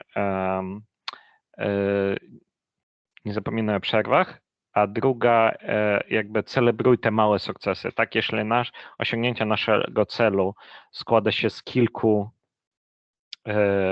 kilku kroków, to na każdym z tych kroków nie bój się, musisz dać sobie czas, żeby powiedzieć: o, fajnie, ja już jestem o kroczek więcej, fajny ja, kupię sobie Coca-Colę, czy tam, nie wiem, coś, Chupa Chupsa i jakoś te małe nasze zwycięstwa celebrować, tak? Dalej to takie rzeczy, które mogą przemawiać, nie muszą do was przemawiać, że tam wyzwania są twoim dopalaczem, nie bój się trudności. Jasne. Ale przede wszystkim dla mnie to by była motywacja i przede wszystkim dla mnie to byłoby nasze uświadomienie sobie, dlaczego ja to robię. Jeśli wiemy po co, to te trudności już nie są takimi trudnościami. To są jakieś tam przeszkody w naszej drodze. Więcej liczbnie ogólników, to bardziej chodzi o to, że im bardziej konkretny i szczegółowy jest ten cel, tym łatwiej będzie zobaczyć, że go osiągnęliśmy. Im bardziej on będzie rozmazany, im mniej konkretny, tym ciężej będzie stwierdzić i udowodnić samemu sobie, że ten cel został osiągnięty. Tak? No dlatego właśnie ma być ten mierzalny, tak? Że... Tak.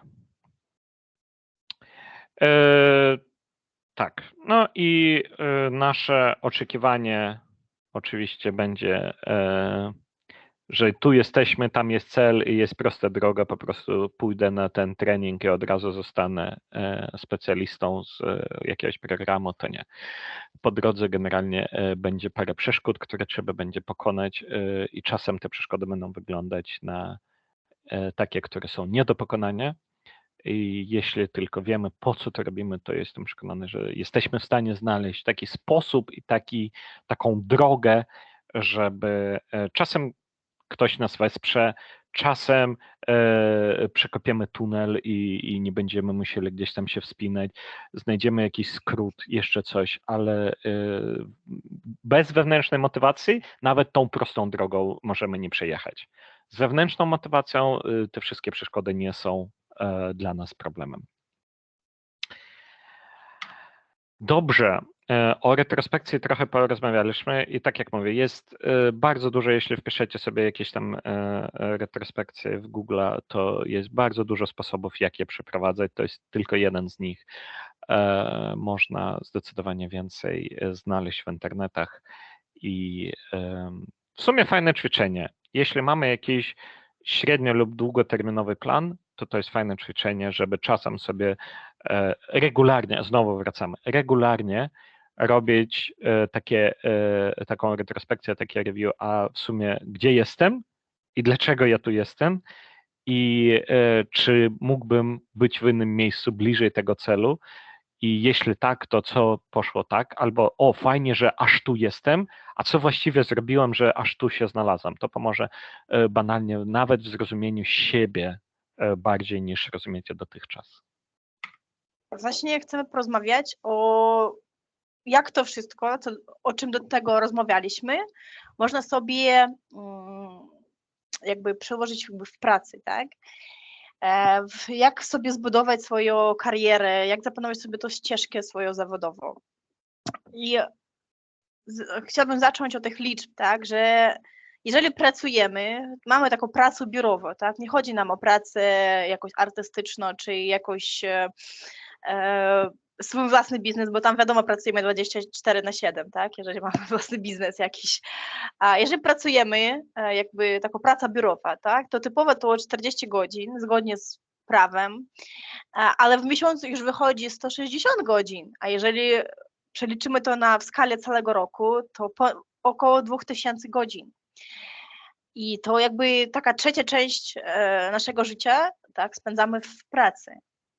I dlatego chcemy porozmawiać z wami o tym, jak ten czas wykorzystać korzystnie dla siebie i jak może się rozwijać, tak, że my rozmawialiśmy o tych kursach, jakichś takich rzeczach, ale możemy uczyć się i w pracy, tak, nie tylko dodatkowych, dzięki jakimś dodatkowym kursem, a też możemy się uczyć się w pracy. I jeżeli chodzi nam o ścieżkę kariery, to my możemy się rozwijać, tak, jakby iść w górę, tak, to znaczy, że zdobywać kolejne stanowiska wyższe, ale też możemy się rozwijać swoją wiedzę na tym stanowisku, jakim jesteśmy, to znaczy, że poszerzać swoją wiedzę i to się nazywa taki awans poziomy, to znaczy horyzontalny taki i pionowy to taki wertykalny. I znaczy, że kiedy mówimy o tym awansie poziomym, to znaczy, że kopiemy głębiej ten temat, jakim się zajmujemy. To znaczy poszerzamy swoją wiedzę, poszerzamy swoją ekspertyzę. A jeżeli że mówimy o awansie pionowym, to my skupiamy się na tym, żeby uzyskać ten awans, kolejny ten tytuł zawodowy i czasami to jakby dwie rzeczy z sobą niepowiązane, a mogą być powiązane, bo jeżeli na przykład awans zależy od tego, na ile jakim jesteś ekspertem w swojej dziedzinie, to wtedy nam awans ten poziomy pomoże nam awansu pionowym, tak? A jeżeli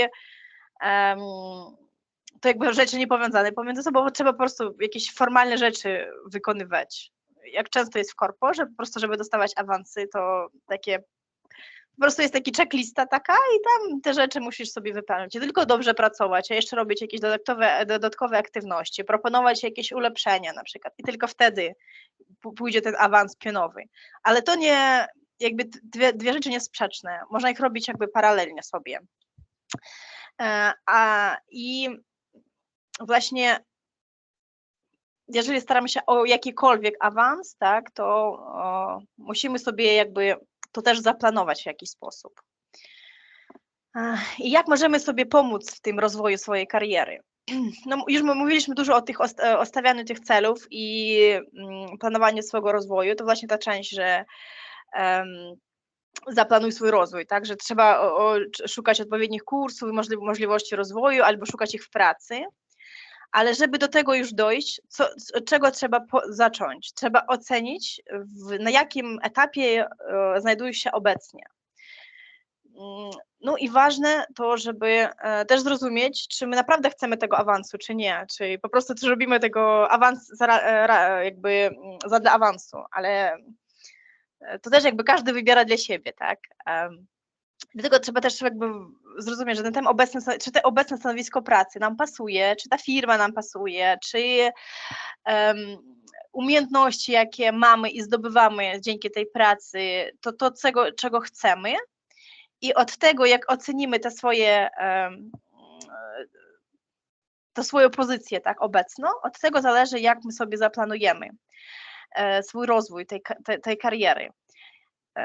Jasne, że my teraz będziemy mówić o jakichś dużych firmach, nie chodzi o małych firmach, ale też to może przełożyć, po prostu to się nie będzie tak się nazywało takimi powiedzmy modnymi słowami jak mentoring czy coaching, tak, ale jakaś taka, mamy takie przysłowie w języku ukraińskim, że niby każdy, kogo spotkamy po drodze, jest naszym nauczycielem w jakimś stopniu, prawda?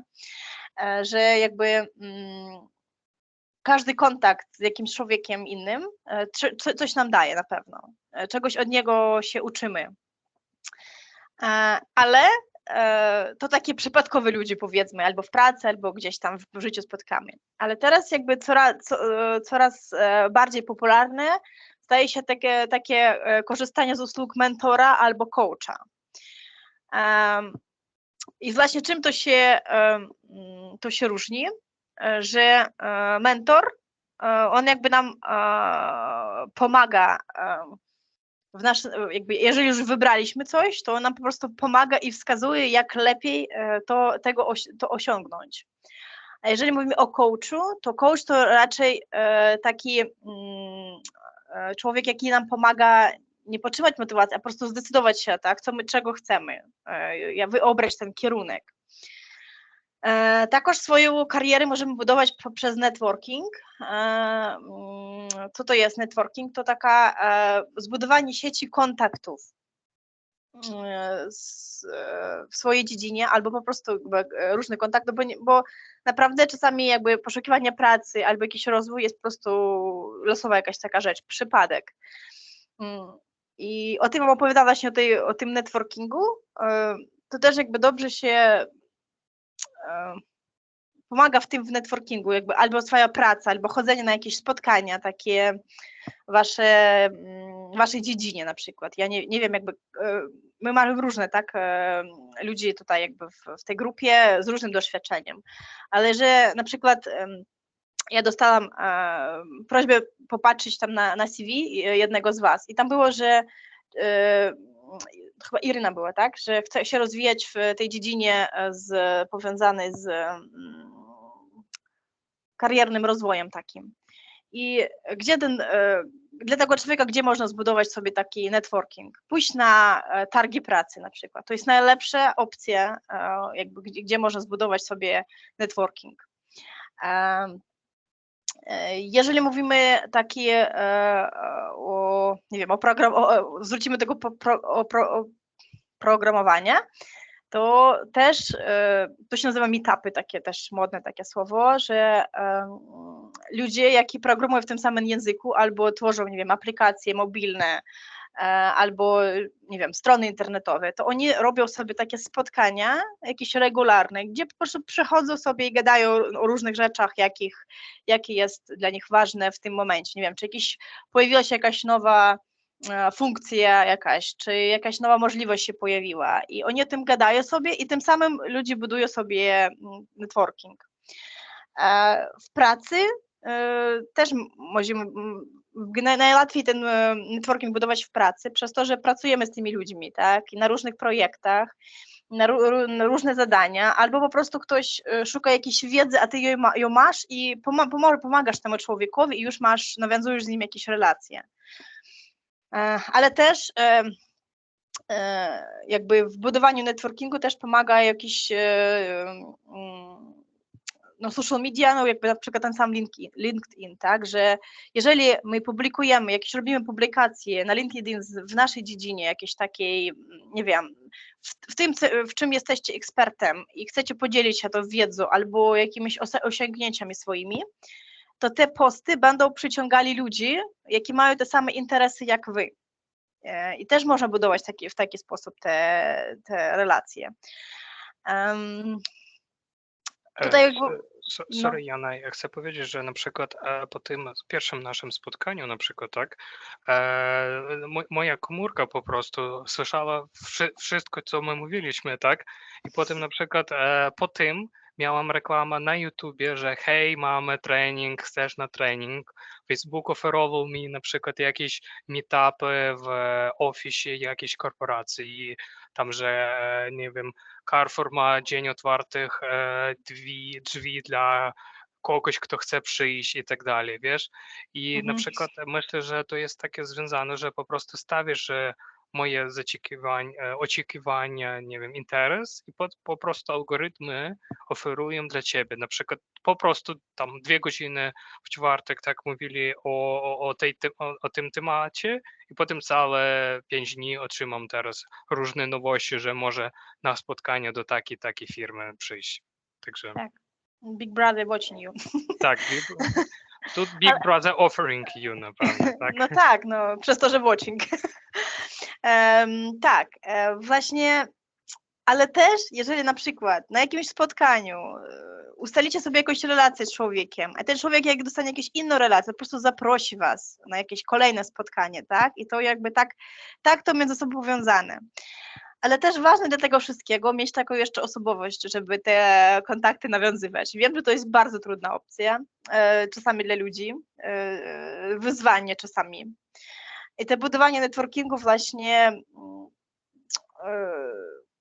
jakby w pracy, no jakby ja swoją obecną pracę znalazłam jakby dzięki LinkedIn, nie dzięki jakimś znajomościom, ale mam kolegów tutaj nawet tu z UBS-u, bo jakby mamy taką, UBS jest bankiem i mamy jeszcze kilka banków w Krakowie, takich jakie też takie back office banków europejskich, jakie nie pracują jako banki w Polsce, ale mają pracowników, tak samo jak UBS, bo jest szwajcarskim bankiem, my nie mamy UBS-u w Krakowie, w Polsce w ogóle nie mamy jako banku, tylko te usługi biznesowe tutaj mamy. Mamy jeszcze kilka takich banków. No i wiadomo, że ten korpoświat jest bardzo mały i że ludzie po prostu przechodzą z banku do banku, przez to, że mają jakiś networking, nie? Ktoś już odszedł do innego banku, zbiera sobie na przykład team, tak? I już zaprosi tych ludzi, jakich zna, raczej nowych ludzi będzie szukał. Jakby Oleksij, czy ja dobrze mówię, że na przykład tak sobie pomarzymy, nie? Że odchodzisz do innej firmy, kogo chętnie by do siebie zaprosisz? Z tym, z kim już pracował, tak? Kogo No na już pewno, znasz? kto jest sprawdzony w takich warunkach i wiem, że dostarczy, będzie jakąś tam jakościowo mi odpowiada sposób, w który ta osoba pracuje, styl, w który ta osoba pracuje i tak dalej. Oczywiście, że tak. I tak jest teraz. Zmieniło się na przykład w moim takim, no, na bardzo wysokim poziomie kierownictwa w banku i wcześniej nasza tam duża szefowa, kilka poziomów wyżej ode mnie, pracowała w innym banku amerykańskim i ona w ciągu ostatniego roku ściągnęła kilka zaufanych osób z tamtego banku i to jest takie naturalne i oczywiste, że mamy lepszy komfort pracy z ludźmi, których znamy i z którymi jest nam dobrze, tak? No i prawdopodobnie nawet nie wszyscy oczywiście, ale jakaś część tych ludzi nawet dostała jakiś awans, tak? Że tak, no, bardzo, bardzo możliwe. No to właśnie to chodzi o ten rozwój, tak? Dlaczego pytam Oleksija, bo Oleksij zatrudnia ludzi, ma jakby swoją taką wizję na to wszystko, bo my jesteśmy z Olegiem takimi pracownikami zwykłymi, nie zatrudniamy ludzi, a Oleksij jest menedżerem. Póki co, no tak. Właśnie planujemy taki swój rozwój kariery, tak. Okej. Właśnie, dlatego jakby podsumowując, co możemy? Możemy kogoś poprosić, żeby nam pomagał na tej drodze, to albo mentora, albo coacha, tak? Albo sami szukać swojej takiej drogi przez networking. I też jest tutaj jedna opcja, jaka jest tutaj napisana, to jest ten wolontariat, ale dla mnie to też takie budowanie networkingu, bo jakby, ale ten wolontariat jeszcze takie połączenie, że robisz jeszcze czegoś dobrego dla mnie, bo ja bardzo lubię takie rzeczy, takie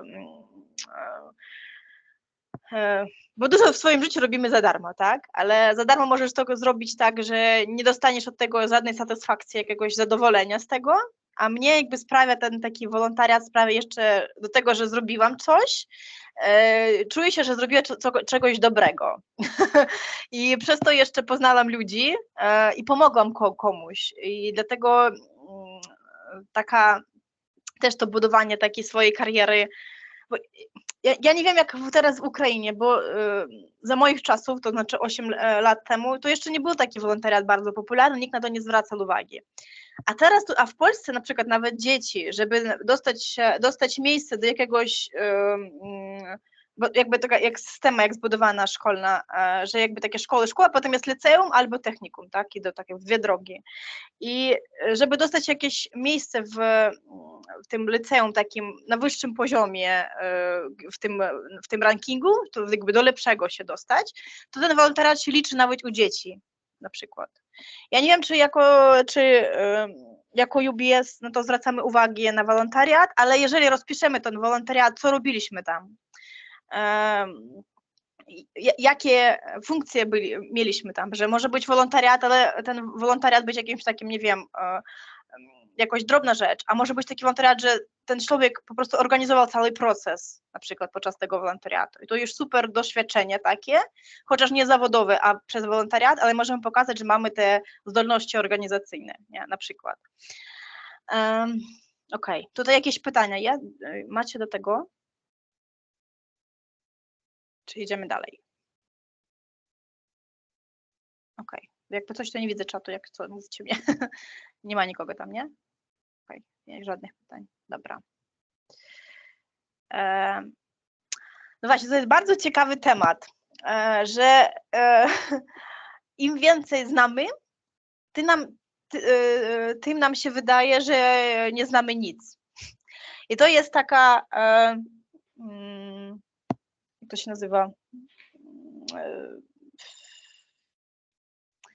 Dobrze, nie pamiętam, jak to się nazywa, że właśnie chodzi mi o to, że efekt samozwańca, tak, jak to się po polsku, że czegoś takiego dostajemy w końcu. Im więcej znamy, tym jakby czujemy się, że prawie nic nie znamy.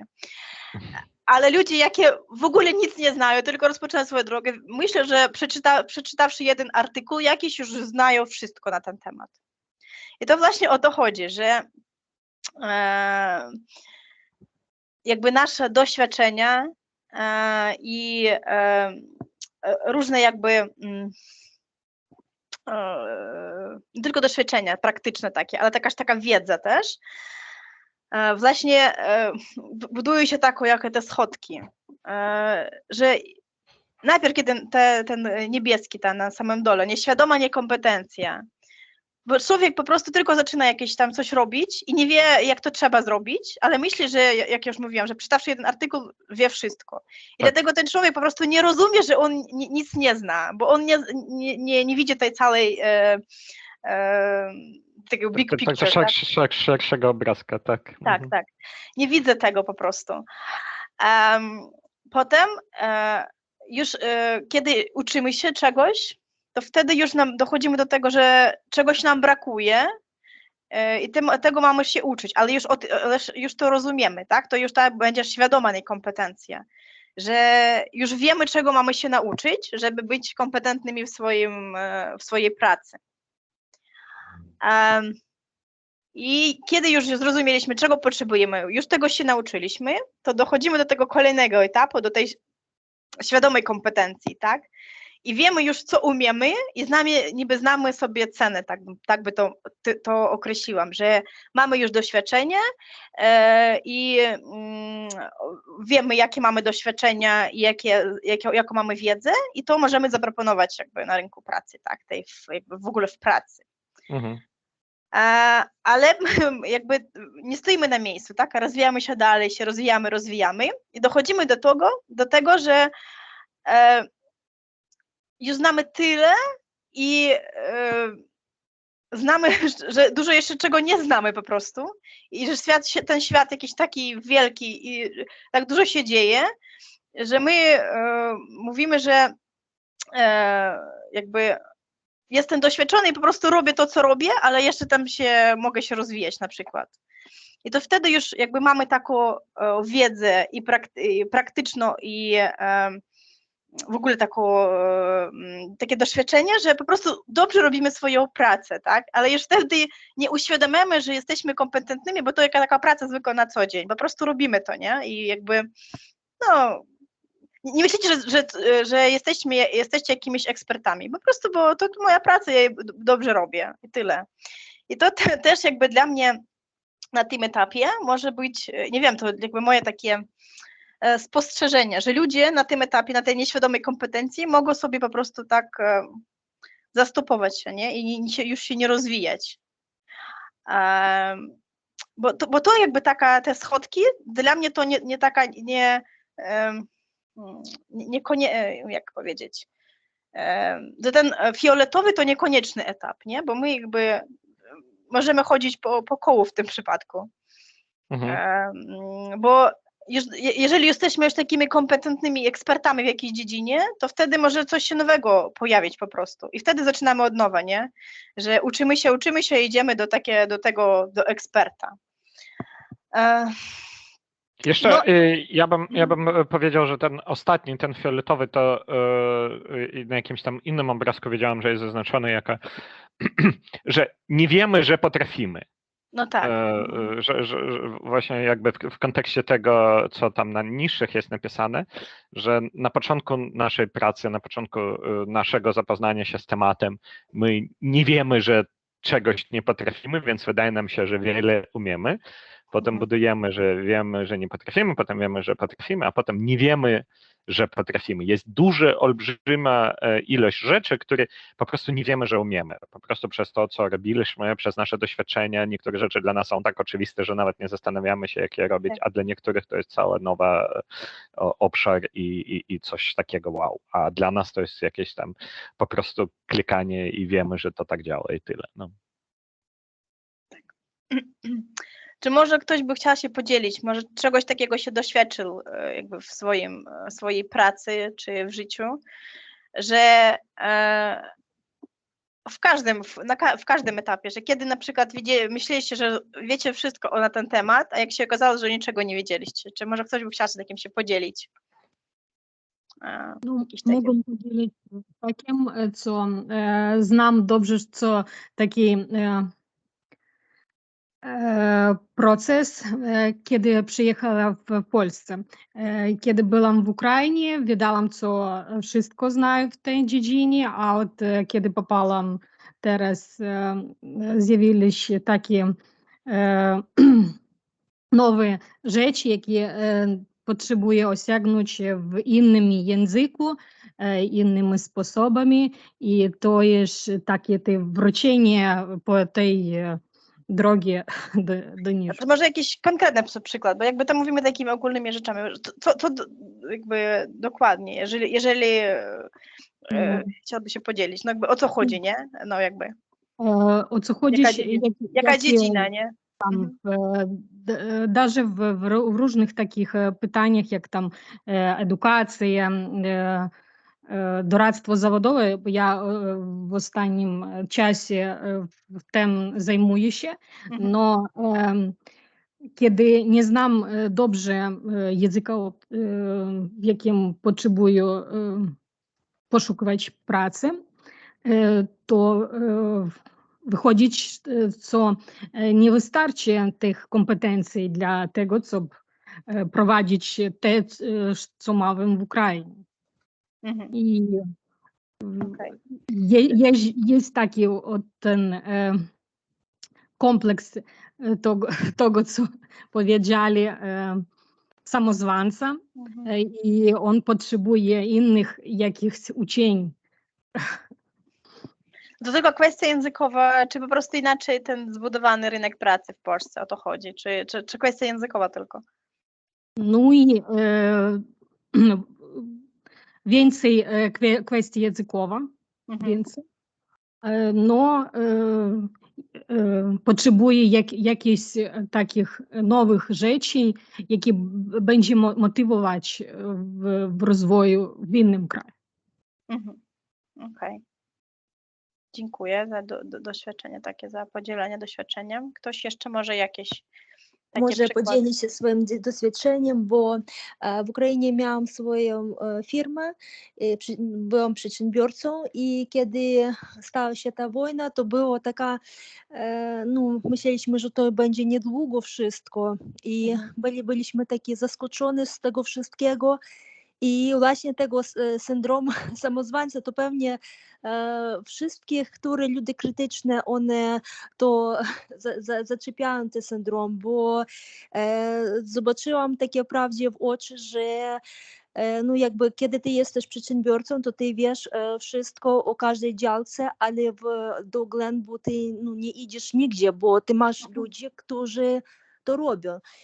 I to było takie własne wyzwanie dla mnie bardzo duże, bo wtedy zobaczyłam, ten sam coaching właśnie pomógł mi, bo zobaczyłam prawdzie w oczy i stałam na swoje cechy, zobaczyłam jakie cechy mam takie silne i bardzo dużo pomogli nam, bardzo dużo edukacji dla przedsiębiorców, zaczęli otwierać inne przedsiębiorcy i było bardzo dużo studii.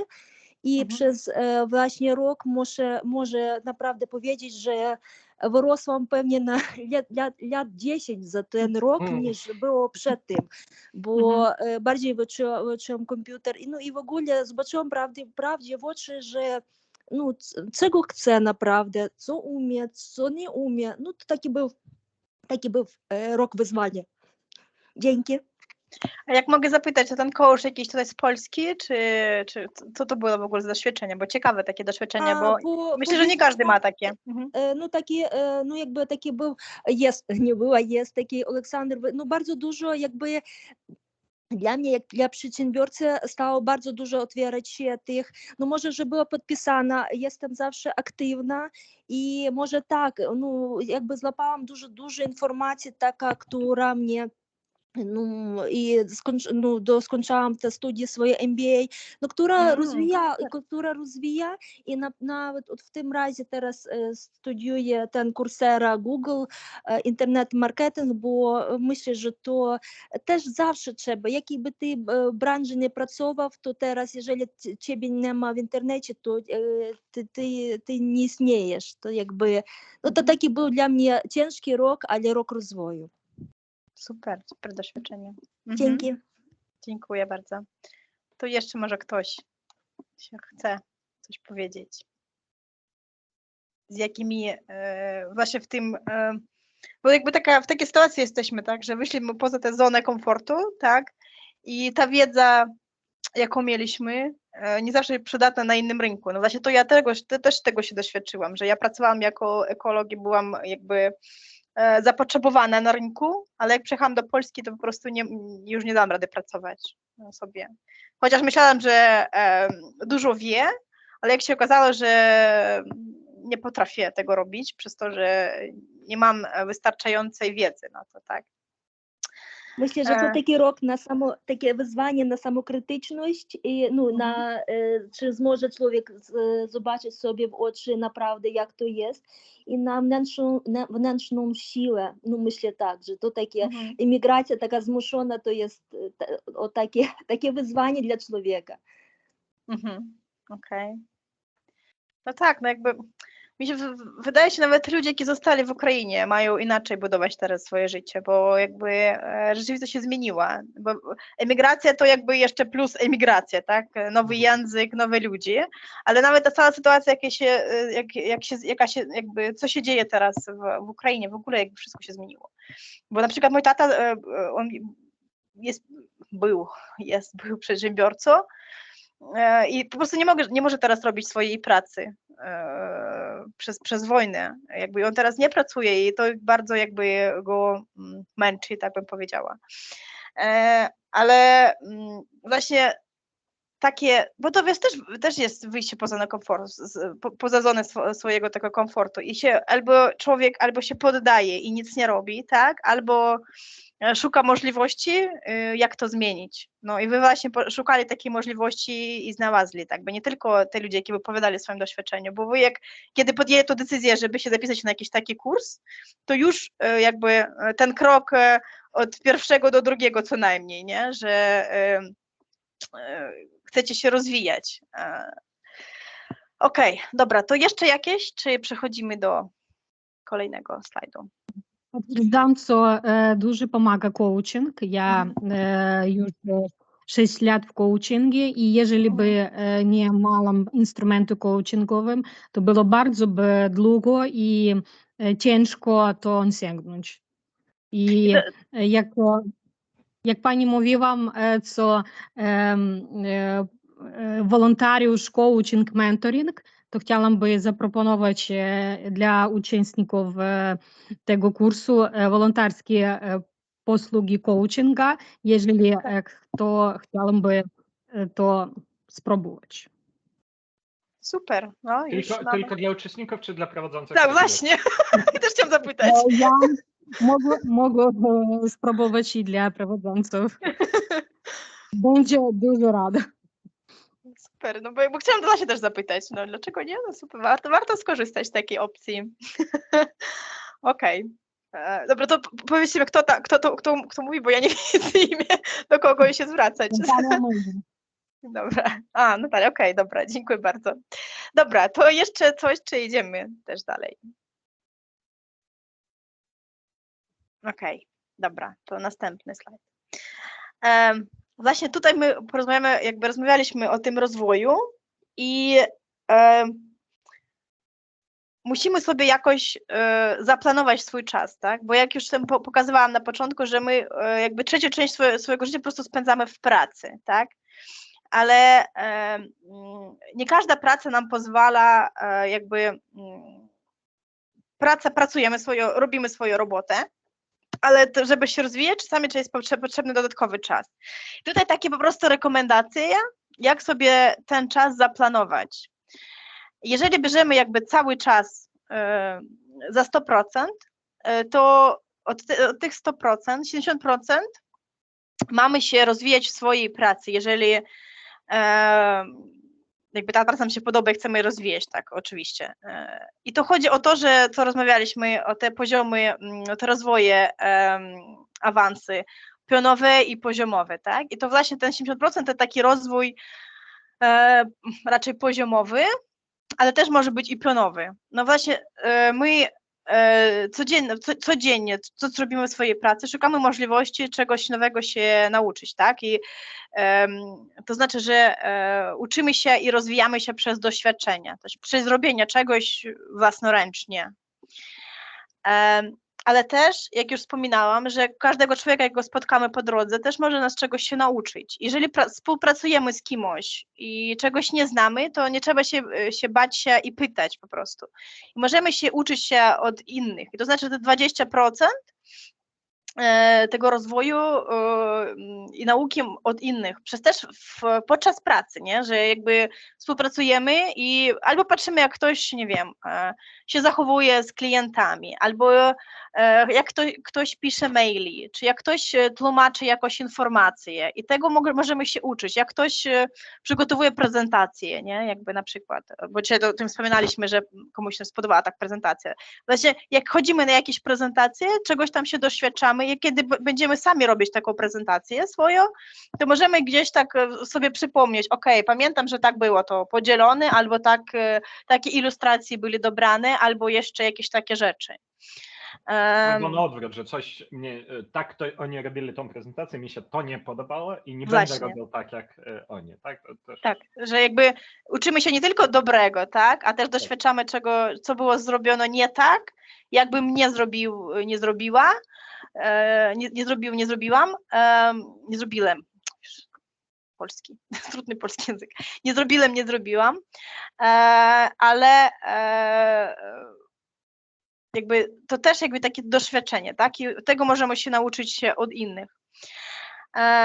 I tylko 10% od tych 100% my już się uczymy przez formalne jakieś szkolenia i kursy. To znaczy, że jeżeli po prostu siebie poszerzamy swoją wiedzę, tak, to jakby sobie tak trzeba zaplanować 10% swojego czasu na to sobie zostawiamy na te szkolenia i kursy. To znaczy, no tak powiedzmy, że jeżeli 30 godzin pracujemy w tygodniu, to tam 4 godzinki sobie zaplanować na jakieś szkolenie i kurs, ale to nie takie formalne szkolenie i kursy, na Courserze robimy coś, tak?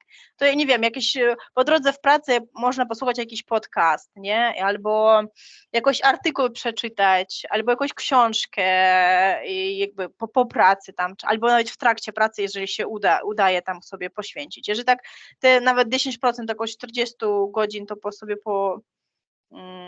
tak jak powiedzmy godzinka w dzień, jeżeli te dni robocze tylko weźmiemy, tak? I to godzina to, bo mam kolegę na przykład, jaki podczas obiadu po prostu ogląda jakieś filmiki takie krótkie na YouTubie, 20-minutowe. Sobie je obiad i ogląda coś tam korzystnego. I to nie chodzi o to, że to musi być jakaś taka specjalistyczna wiedza. Po prostu nawet jakieś takie, jakieś rozwojowe rzeczy, nie? Jakby coachy, te różne te motywatory jakieś dla siebie tam po prostu. Albo ja bardzo lubię oglądać na przykład różne interview z różnymi ludźmi. Ja po prostu uwielbiam to. Przez to, że nawet jeżeli interview, jakiś taki wywiad jest po prostu na jakiś tam, nie wiem, o czymkolwiek, to ten człowiek po prostu sobie opowiada o swoim życiu, o swoim doświadczeniu i ty myślisz, okej, o tej opcji nawet nie mogę sobie pomyśleć. A to po prostu było gdzieś tam jakaś, nie wiem, jedno zdanie podczas godzinnego tego wywiadu z jakimś człowiekiem wiadomym. A jeszcze wiadomym to jakby, jasne, że jeżeli mówimy o jakichś celebrytach, to też takie oglądam czasami, bo mnie interesuje ich po prostu jakby historia życiowa, tak, że nie każdy po prostu przyszedł i od razu stał jakimś super popularnym, nie, jakimś nawet jeżeli o celebrytach mówimy, że nie wiem, ten sam wiadomy, taki słynny, ten Serhii Prytula, tak, jak przyjechał z tego swojego Ternopola do Kijowa, to mieszkali 6 osób w dwupokojowym mieszkaniu, bo nie stało ich na czegoś większego, tak? A teraz ten człowiek jest takim wiadomym, ma już tam jakby i dom, i mieszkanie, i w ogóle jest taką osobą, no powiedzmy jakby nie biedną, tak? Ale zaczynał od czego, tak? Nie wiem, był w jednym pokoju z 3 osobami jeszcze mieszkał na przykład. I to też jakby taka jakby jako przykład, że nawet z takiego czegoś może sobie wyciągnąć jakieś przydatne informacje. Okej, no i teraz tyle tej informacji, że po prostu na każdy gust, nie? Może sobie wybrać, co pasuje. No na przykład chcę dodać w tym sensie, że na przykład robili takie badania, wiesz, i ja takie Duolingo albo inne aplikacje, tak? I bardzo wiele ludzi powiedziało, że większość tych słów i większość właśnie uczenia one robią na przykład podczas jazdy do pracy, podczas na przykład biegu albo innego procesu, tak? I właśnie możemy godziny na przykład, no tam ktoś mniej siedzieć i po prostu czytać, nie wiem, tam Facebook albo Instagram, tak? Albo możemy na przykład te godziny tak w taki przyjemny sposób uczyć nowe słowa z polskiego na przykład, tak? Albo pograć w grę. Tak, ale tam też jest gra na uczenie słowa. Także tak. Nie, no, jakby gra też może być jakby tam strategię musisz wybudować, to też czegoś się uczysz w taki sposób. Tak. Ale też wiecie co, bo my tak dużo mówimy o tych uczeniu się, o inwestycjach w siebie, o rozwoju i tak dalej. Czasem trzeba odpoczywać. To też nie zapominajcie, że czasem trzeba odpoczywać i dawać sobie czas na przyswojenie tej wiedzy, akceptowania miejsca, w którym się znaleźliśmy i tak dalej, i tak dalej.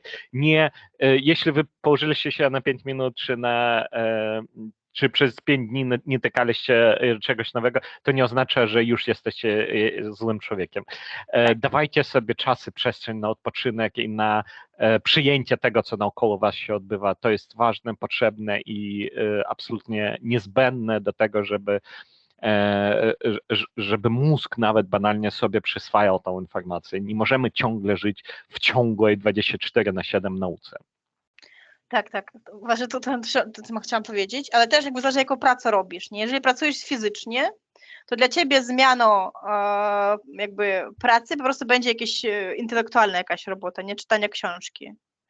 A jeżeli cały dzień pracujesz intelektualnie, tak, to pograć w grę te pół godziny, godziny, to po prostu sobie taki relaks, jaki naprawdę pomaga ułożyć to wszystko, co za dzień się wydarzyło, nie? Jakby tak Pójść na spacer, posiedzieć na błoniach, pooglądać, czy na plantach, pooglądać ludzi. To nie jest prokrastynacja, to nie jest marnowanie czasu. To wydajecie sobie, swojemu mózgowi możliwość odpocząć, żeby potem lepiej pracować, więc nie zapominajcie o tym. To jest też bardzo ważne. Ale jakby tutaj chodzi o to, te 100%, nie chodzi ja nie mówię o 24 godziny na dobę, tak? To jakby chodzi o te Tak, oczywiście. godziny, jakie poświęcamy, tak, na pracę i na rozwój, tak. I oczywiście, że trzeba spać, trzeba się wysypiać po prostu, bo jak już wspominaliśmy, że wstawać o 6, żeby niby więcej zrobić, tak, ale jeżeli ty jesteś jakby, bo ja jestem sową na przykład. Ja też. I ja, jeżeli wstaję wcześniej niż 7, to po prostu cały dzień jestem beznadziejna, po prostu nie mogę z siebie pozbierać, ni kawa, nic mi nie pomaga. Jasne, że jest czasami zmuszona wstawać wcześniej, no to już jakby takie wyjątki, ale tak sobie po prostu nie jestem efektywna, jeżeli wstaję wcześniej. Okej, dobra. Jakieś pytania do tego? Czy idziemy dalej? Okej, idziemy dalej. Okej. Istnieje takie podejście, jakie w języku angielskim się nazywa 3E, tak? I oni jakby, te 3E zbudowane z 3 angielskich słów, jako experience, exposure, education. I co chodzi w tym experience, to właśnie to doświadczenie, tak? A exposure to ujawnienie, to znaczy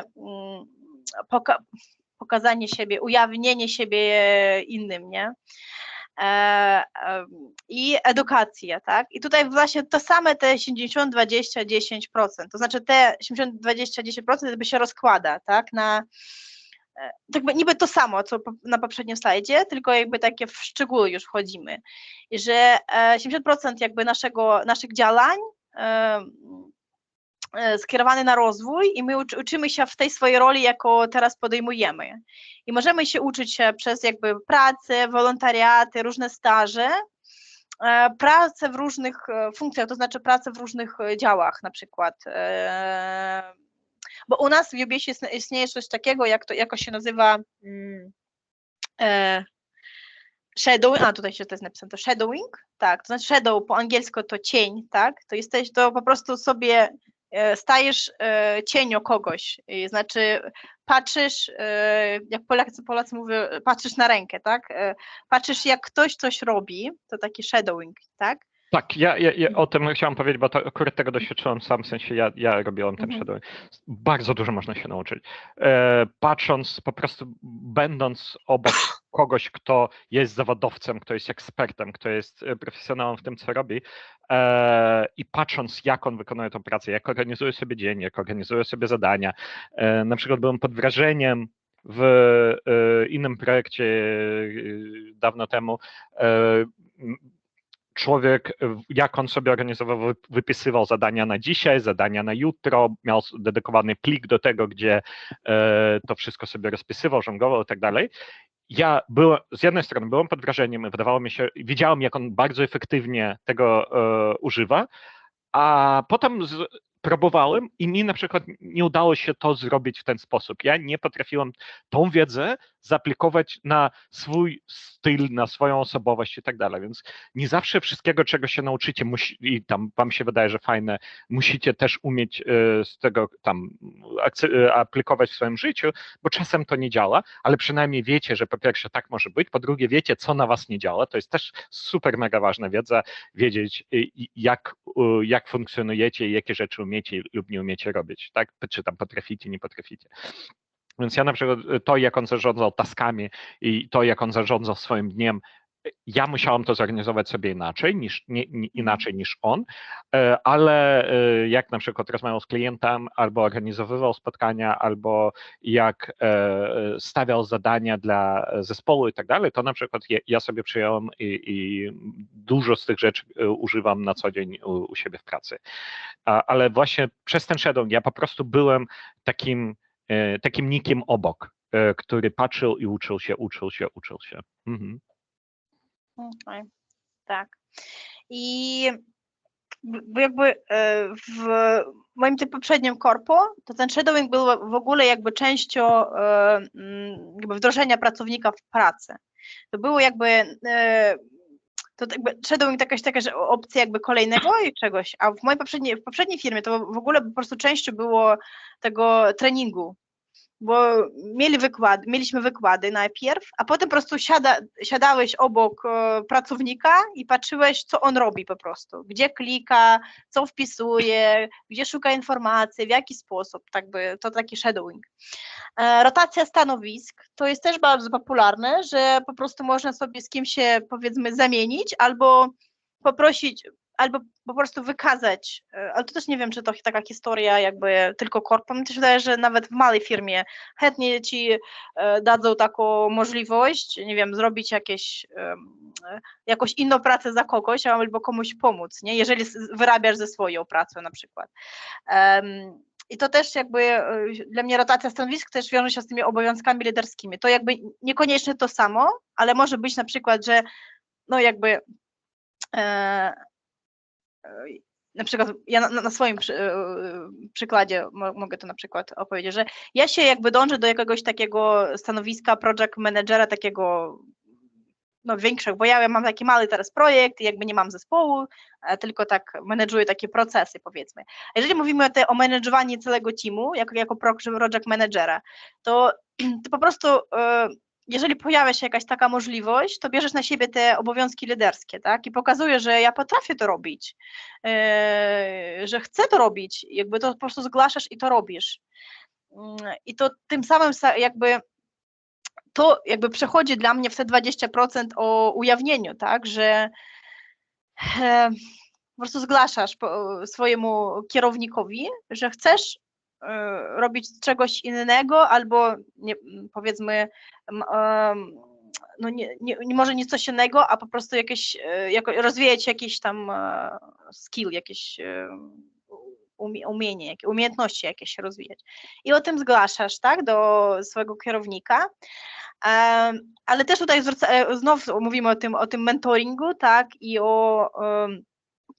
ale też jakby ta odwrotna strona, że shadowing, że shadowing to kogoś jakby śledzisz za kimś, tak siedzisz obok kogoś, ale ty też możesz być tym człowiekiem, obok kogo ktoś będzie siedzieć, tak, i wspierać swoich współpracowników i ich czegoś się uczyć i przez to nauczyć się czegoś nowego też dla siebie, bo to taka, ja bym powiedziała tak by, że pozbierałam takie platformy e-learningowe, wypisałam jakie ich pozytywne i negatywne cechy takie, żeby po prostu sobie wiedzieliście o możliwościach i gdzie szukać w ogóle tych kursów, tak? Bo dzisiaj już wspominała Iryna o Courserze, ale też mam je na liście, ale mam jeszcze kilka innych takich różnych portali takich. No i jakbym tak powiedziała, że te dwa najbardziej popularne, z jakich ja sama korzystałam, to jest Coursera i Udemy. Najbardziej popularną oczywiście jest Coursera, bo ona po prostu ma tysiące kursów i ma jakby partnerskie takie, właśnie te partnerskie organizacje, jakie tworzą te kursy. Jedna z najbardziej znanych na świecie, na przykład ten Uniwersytet Cambridge na przykład, czy te uniwersytety bo jakoś inaczej to brzmi po polsku, to Silikonowa Dolina jakoś inaczej. Silicon Valley, tam. No Silicon Valley to po angielsku, a po polsku, bo tam nie Silicon, a jakoś inaczej, w ogóle jakoś krzemienna, jakaś Dolina Krzemienna, jakoś tak się nazywa po polsku, przepraszam, nie pamiętam. No nieważne, ważne, że rozumiemy o co chodzi, że te lidery te uniwersytety liderskie takie, oni są partnerami tej Coursery.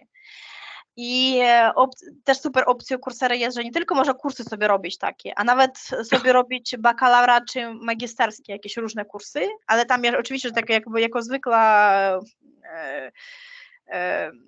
nauka taka, że robisz tam jakieś prace, ktoś ich weryfikuje i to jakby kosztuje. to nie za darmo, ale można sobie otrzymać nawet jakiś stopień, powiedzmy bakalawra czy mastera na Courserze. Są też takie darmowe kursy, jakby prawie wszystkie kursy na Courserze są darmowe, ale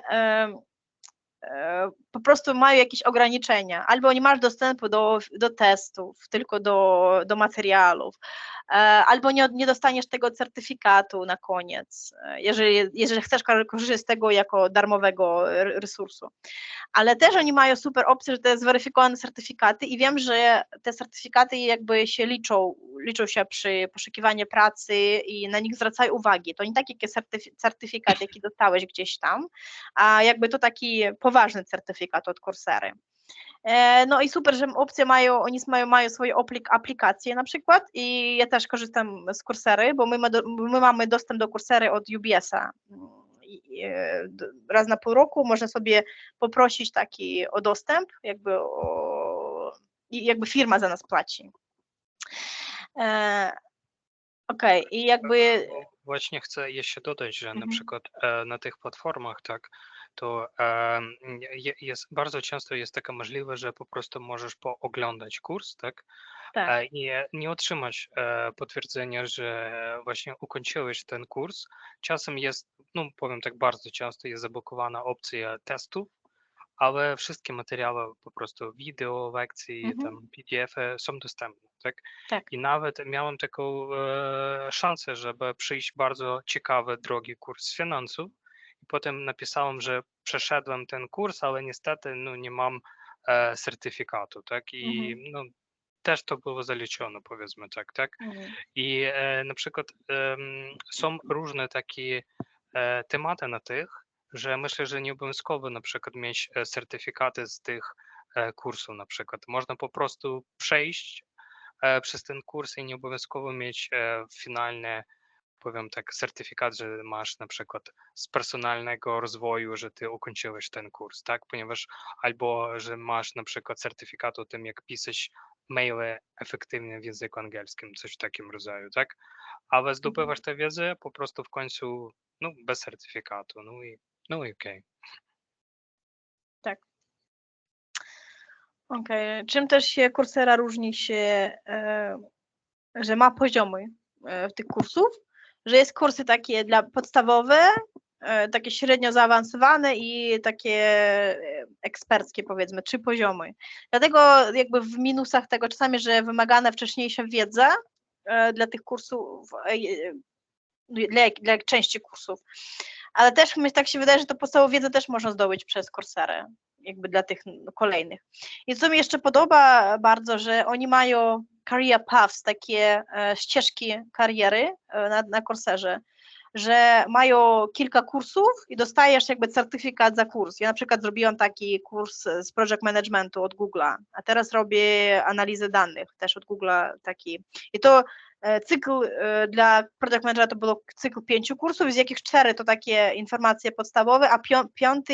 kurs to jakby już taka praktyka i robisz różne zadania i 2 takich samych studenta ci sprawdzają. Ty kogoś sprawdzasz i cię sprawdzają i tym samym dostajesz ocenę za tą swoją pracę, że nie po prostu tam przeklikałeś i jakoś tam losowo dostałeś, a robisz jakieś praktyczne rzeczy.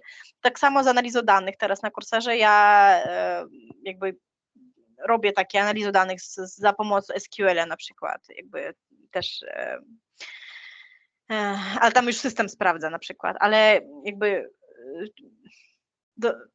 po ukończeniu tych 6 kursów w przypadku analizy danych dostanie taki certyfikat od Google'a jako znanej organizacji takiej partnerskiej, że skończyłam taki kurs do analizy danych. No i też różnica w ofertach kursów. To też jakby ciekawe, że kurs może być bardzo krótki na 1,5 godziny, a może być na 24 godziny na przykład. Takich tylko 24 godziny to tylko jakby materiały jakie dostępne, a jeszcze praca dodatkowa jakaś tam swoja własna. Jeżeli mówimy o Udemy, to Udemy jest tańszy od Coursery, ma też dużo darmowe materiały, jeżeli już raz dostałeś dostęp do kursu, to nikt ciebie go nie zabiera, to dostaniesz go, jakby on zostaje u ciebie tam w twoim profilu i możesz jakby wrócić do tego kursu, kiedy tylko chcesz. Mają dobry wybór kursów i mają, jeżeli, nie pamiętam jakby dokładnie, jeżeli nie jesteś zadowolony z kursów w ciągu tam 30 dni, to zwrócą ci pieniędzy za ten kurs, jaki opłaciłeś. I mi się wydaje, że w Udemy, bo w Courserze mają taki dostęp jakiś miesięczny, roczny, po prostu taki jakby jako abonement taki, a w Udemy płacisz za kurs.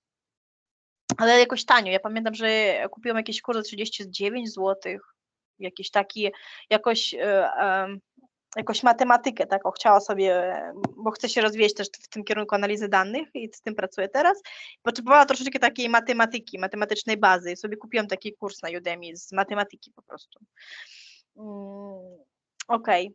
I jakby Udemy nie ma takich oficjalnych certyfikatów. Po ukończeniu kursu dostaniecie certyfikat, ale on nie jest taki znany, powiedzmy, oficjalnie i potwierdzony jak Coursera, bo Coursera jak kurs się kończy, to dostajesz takiego linka do swego tego certyfikatu, taki sprawdzony jakby, na jakiejś tam stronie sprawdzonej, powiedzmy. No i na Udemy dużo ludzi korzystają z tej Udemy jako platformę, na jakiej swoje kursy po prostu możesz sobie sam zapisać kurs i na Udemy go dodać i tam go sprzedawać przez Udemy, powiedzmy. I przez to, że każdy niby może dodać te kursy, to jakby tam taki brak kontroli jakości tych kursów niestety. Dlatego się nie możesz wiedzieć, czy ten kurs jest dobry, czy nie, ale tam jest takie review, że ludzie piszą po prostu opisują swoje doświadczenie, stawią tam te punkty kursam różnym. Jeżeli mówimy o Udemy, ja mam taki kanał w Telegramie, jaki codziennie prawie publikuje kupony na te kursy na Udemy. Na jakie kursy? To mogą być znane kursy, po prostu jakaś akcja, nie wiem, czy coś tam, jeden dzień darmowy dostęp, albo te nowe kursy, jakie mówiłam, że ludzie korzystają z Udemy jako platformy, jaka sprzedaje kursy, twoje kursy, to jak nowy kurs się pojawia, to te instruktorzy chcieliby, żeby jak najwięcej ludzi dowiedziało się o ich kursie i dają takie darmowe dostępy, tak? I jak ja robię? Ja po prostu widzę, że codziennie tam przeglądam ten kanał i sobie po prostu, jeżeli kurs jakiś mnie interesuje, to sobie po prostu go dodaję za darmo i kiedy będę miała czas, to wrócę do tego, przez to, że mówiła, że mamy taki dożywotny dostęp, że jakby nikt nie zabiera tego dostępu. Jak już masz, to masz. Dobra. Chcę podać taki feedback od siebie, że wiesz, że po pierwsze większość tych kursów będą w języku angielskim, tak? Tak, to też ważne. Myślę, że czasem są spotkane w języku polskim, nie wiem, ale no czasem to tak większość to będzie w języku angielskim, ale każde wideo, na przykład, które jest na Coursera Udemy, ma transkrypcję, tak? I można na przykład te transkrypcje skopiować i sobie na przykład, nie wiem, tej wszystkie leksyki, ponieważ to jest bardzo skomplikowane, to może sobie przetłumaczyć przez na przykład Google, tak? W tym sensie. Także taki moment. A na Courserze jeszcze tak, do tego już mówimy o języku, to na Courserze w ogóle jest kurs w języku rosyjskim po prostu, bo instruktorzy są z Rosji i oni po prostu zapisali te kursy z Rosji, z Rosji większość, z tego, ten Uniwersytet Ekonomiczny, jak on tam się nazywa, ten Uniwersytet Ekonomiczny w Rosji i te kursy od tego Uniwersytetu Ekonomicznego, oni po prostu w języku rosyjskim już od razu. Tak, i drugi moment, który mam takie, to wiesz, że też mam podpisane na różne grupy, tak? I czasem to pojawiają się różne informacje, że tam, no nie tylko o tych dwóch, ale na przykład, że tam nowa platforma learningowa startowała, tak? I ona oferuje tam bezpłatny kurs, darmowy kurs od, nie wiem, tam Stanford University na temat czegoś. I ty taki, wow, to jest bardzo, bardzo potężna informacja. I naprawdę, i potem internet widzi, że szukasz taką, na przykład kursy i tak dalej, oferuje tobie potem automatycznie w takim sensie. Także tutaj nawet czasem można w internecie znaleźć coś nowe, nie tylko związane z tymi tam platformami albo na innych w ogóle platformach, ponieważ w takim sensie, tak? Mhm. Okej. Dobra, jeżeli kolejna ta platforma Udacity, kiedyś korzystała z nią, nie pamiętam, już nie wiem, tak 5 lat temu, bo oni często mają jakieś takie programy od jakichś firm na przykład, bo ja brałam udział w kursie od Arvato Bertelsmann, to trzeba było jakby się zgłosić na te programy, napisać swoją list motywacyjny, dlaczego chcesz ten kurs. Na podstawie tego listu motywacyjnego wybierali ludzi, jakie dostawali dostęp do pierwszego kursu, takiego podstawowego powiedzmy, a żeby dostać się do kolejnego kursu i do certyfikatu, trzeba było pracować na tym pierwszym kursie, zrobić wszystko na czas i jeszcze brać udział w community takim, w czatach, na forumie takim, po prostu się pomagać innym, coś tam tłumaczyć, czy zadawać pytania i wtedy dostawałeś ten dostęp do drugiej części tego kursu i po tym drugim kursie już jakby dostawałeś certyfikat taki.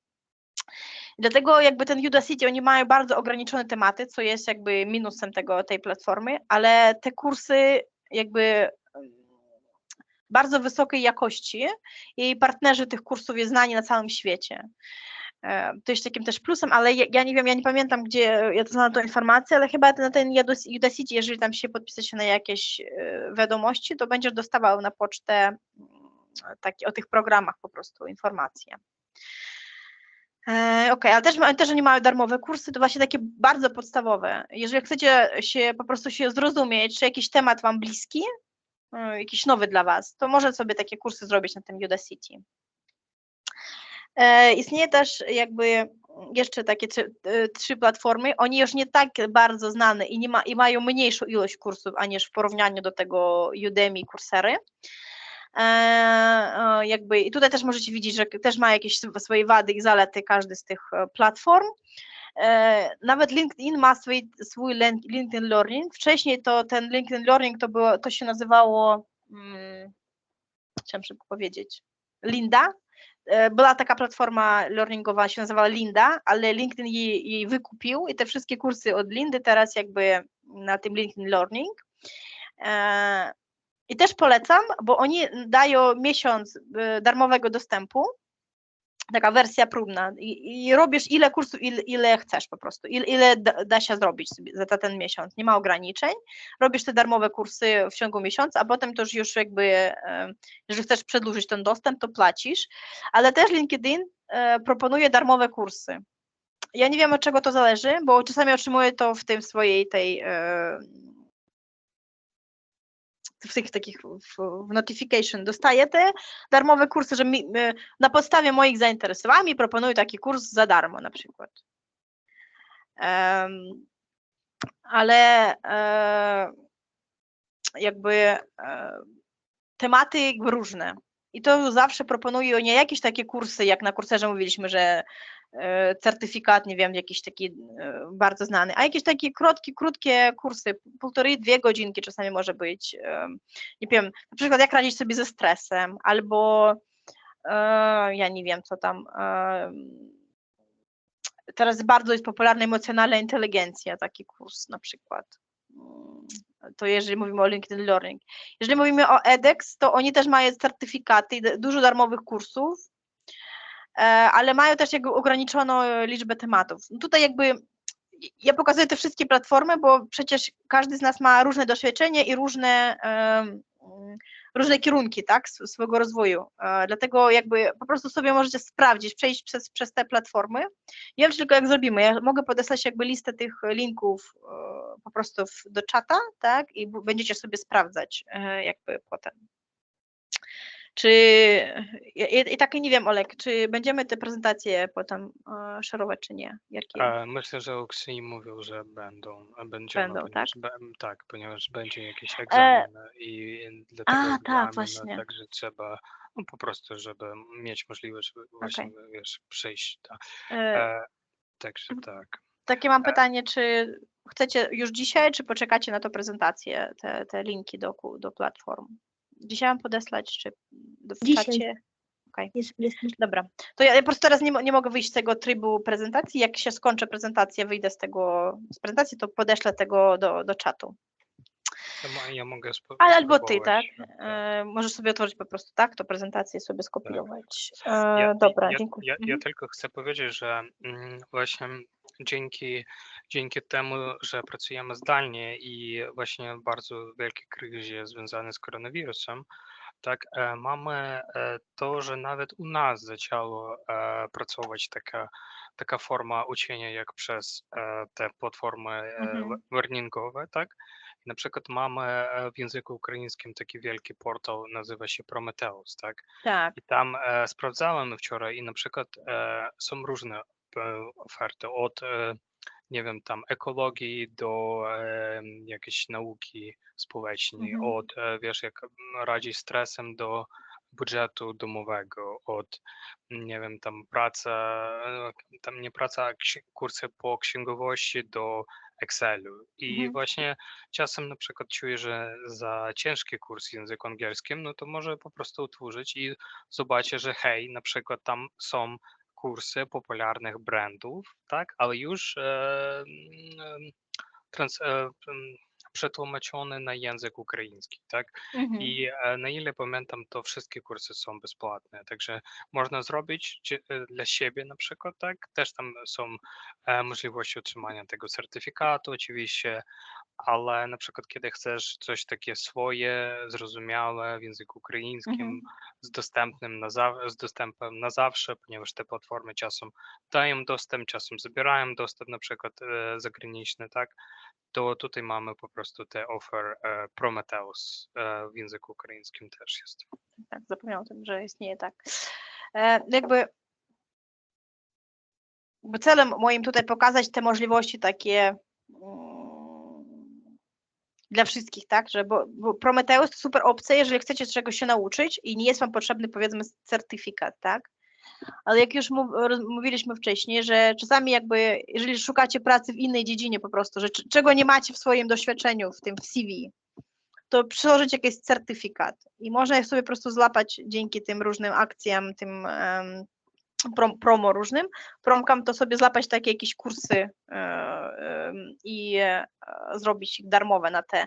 A tylko nie wiem, że chyba trzeba podpisać się na jakieś takie wiadomości od tych portali, oni będą wysyłali takie możliwości, bo ja pamiętam, kiedyś była podpisana na Coursera i dostałam, że były jakieś tam rocznice jakieś tam tej platformy i dostałam do wyboru 10 kursów i z nich można było sobie dostać 2 za darmo na przykład.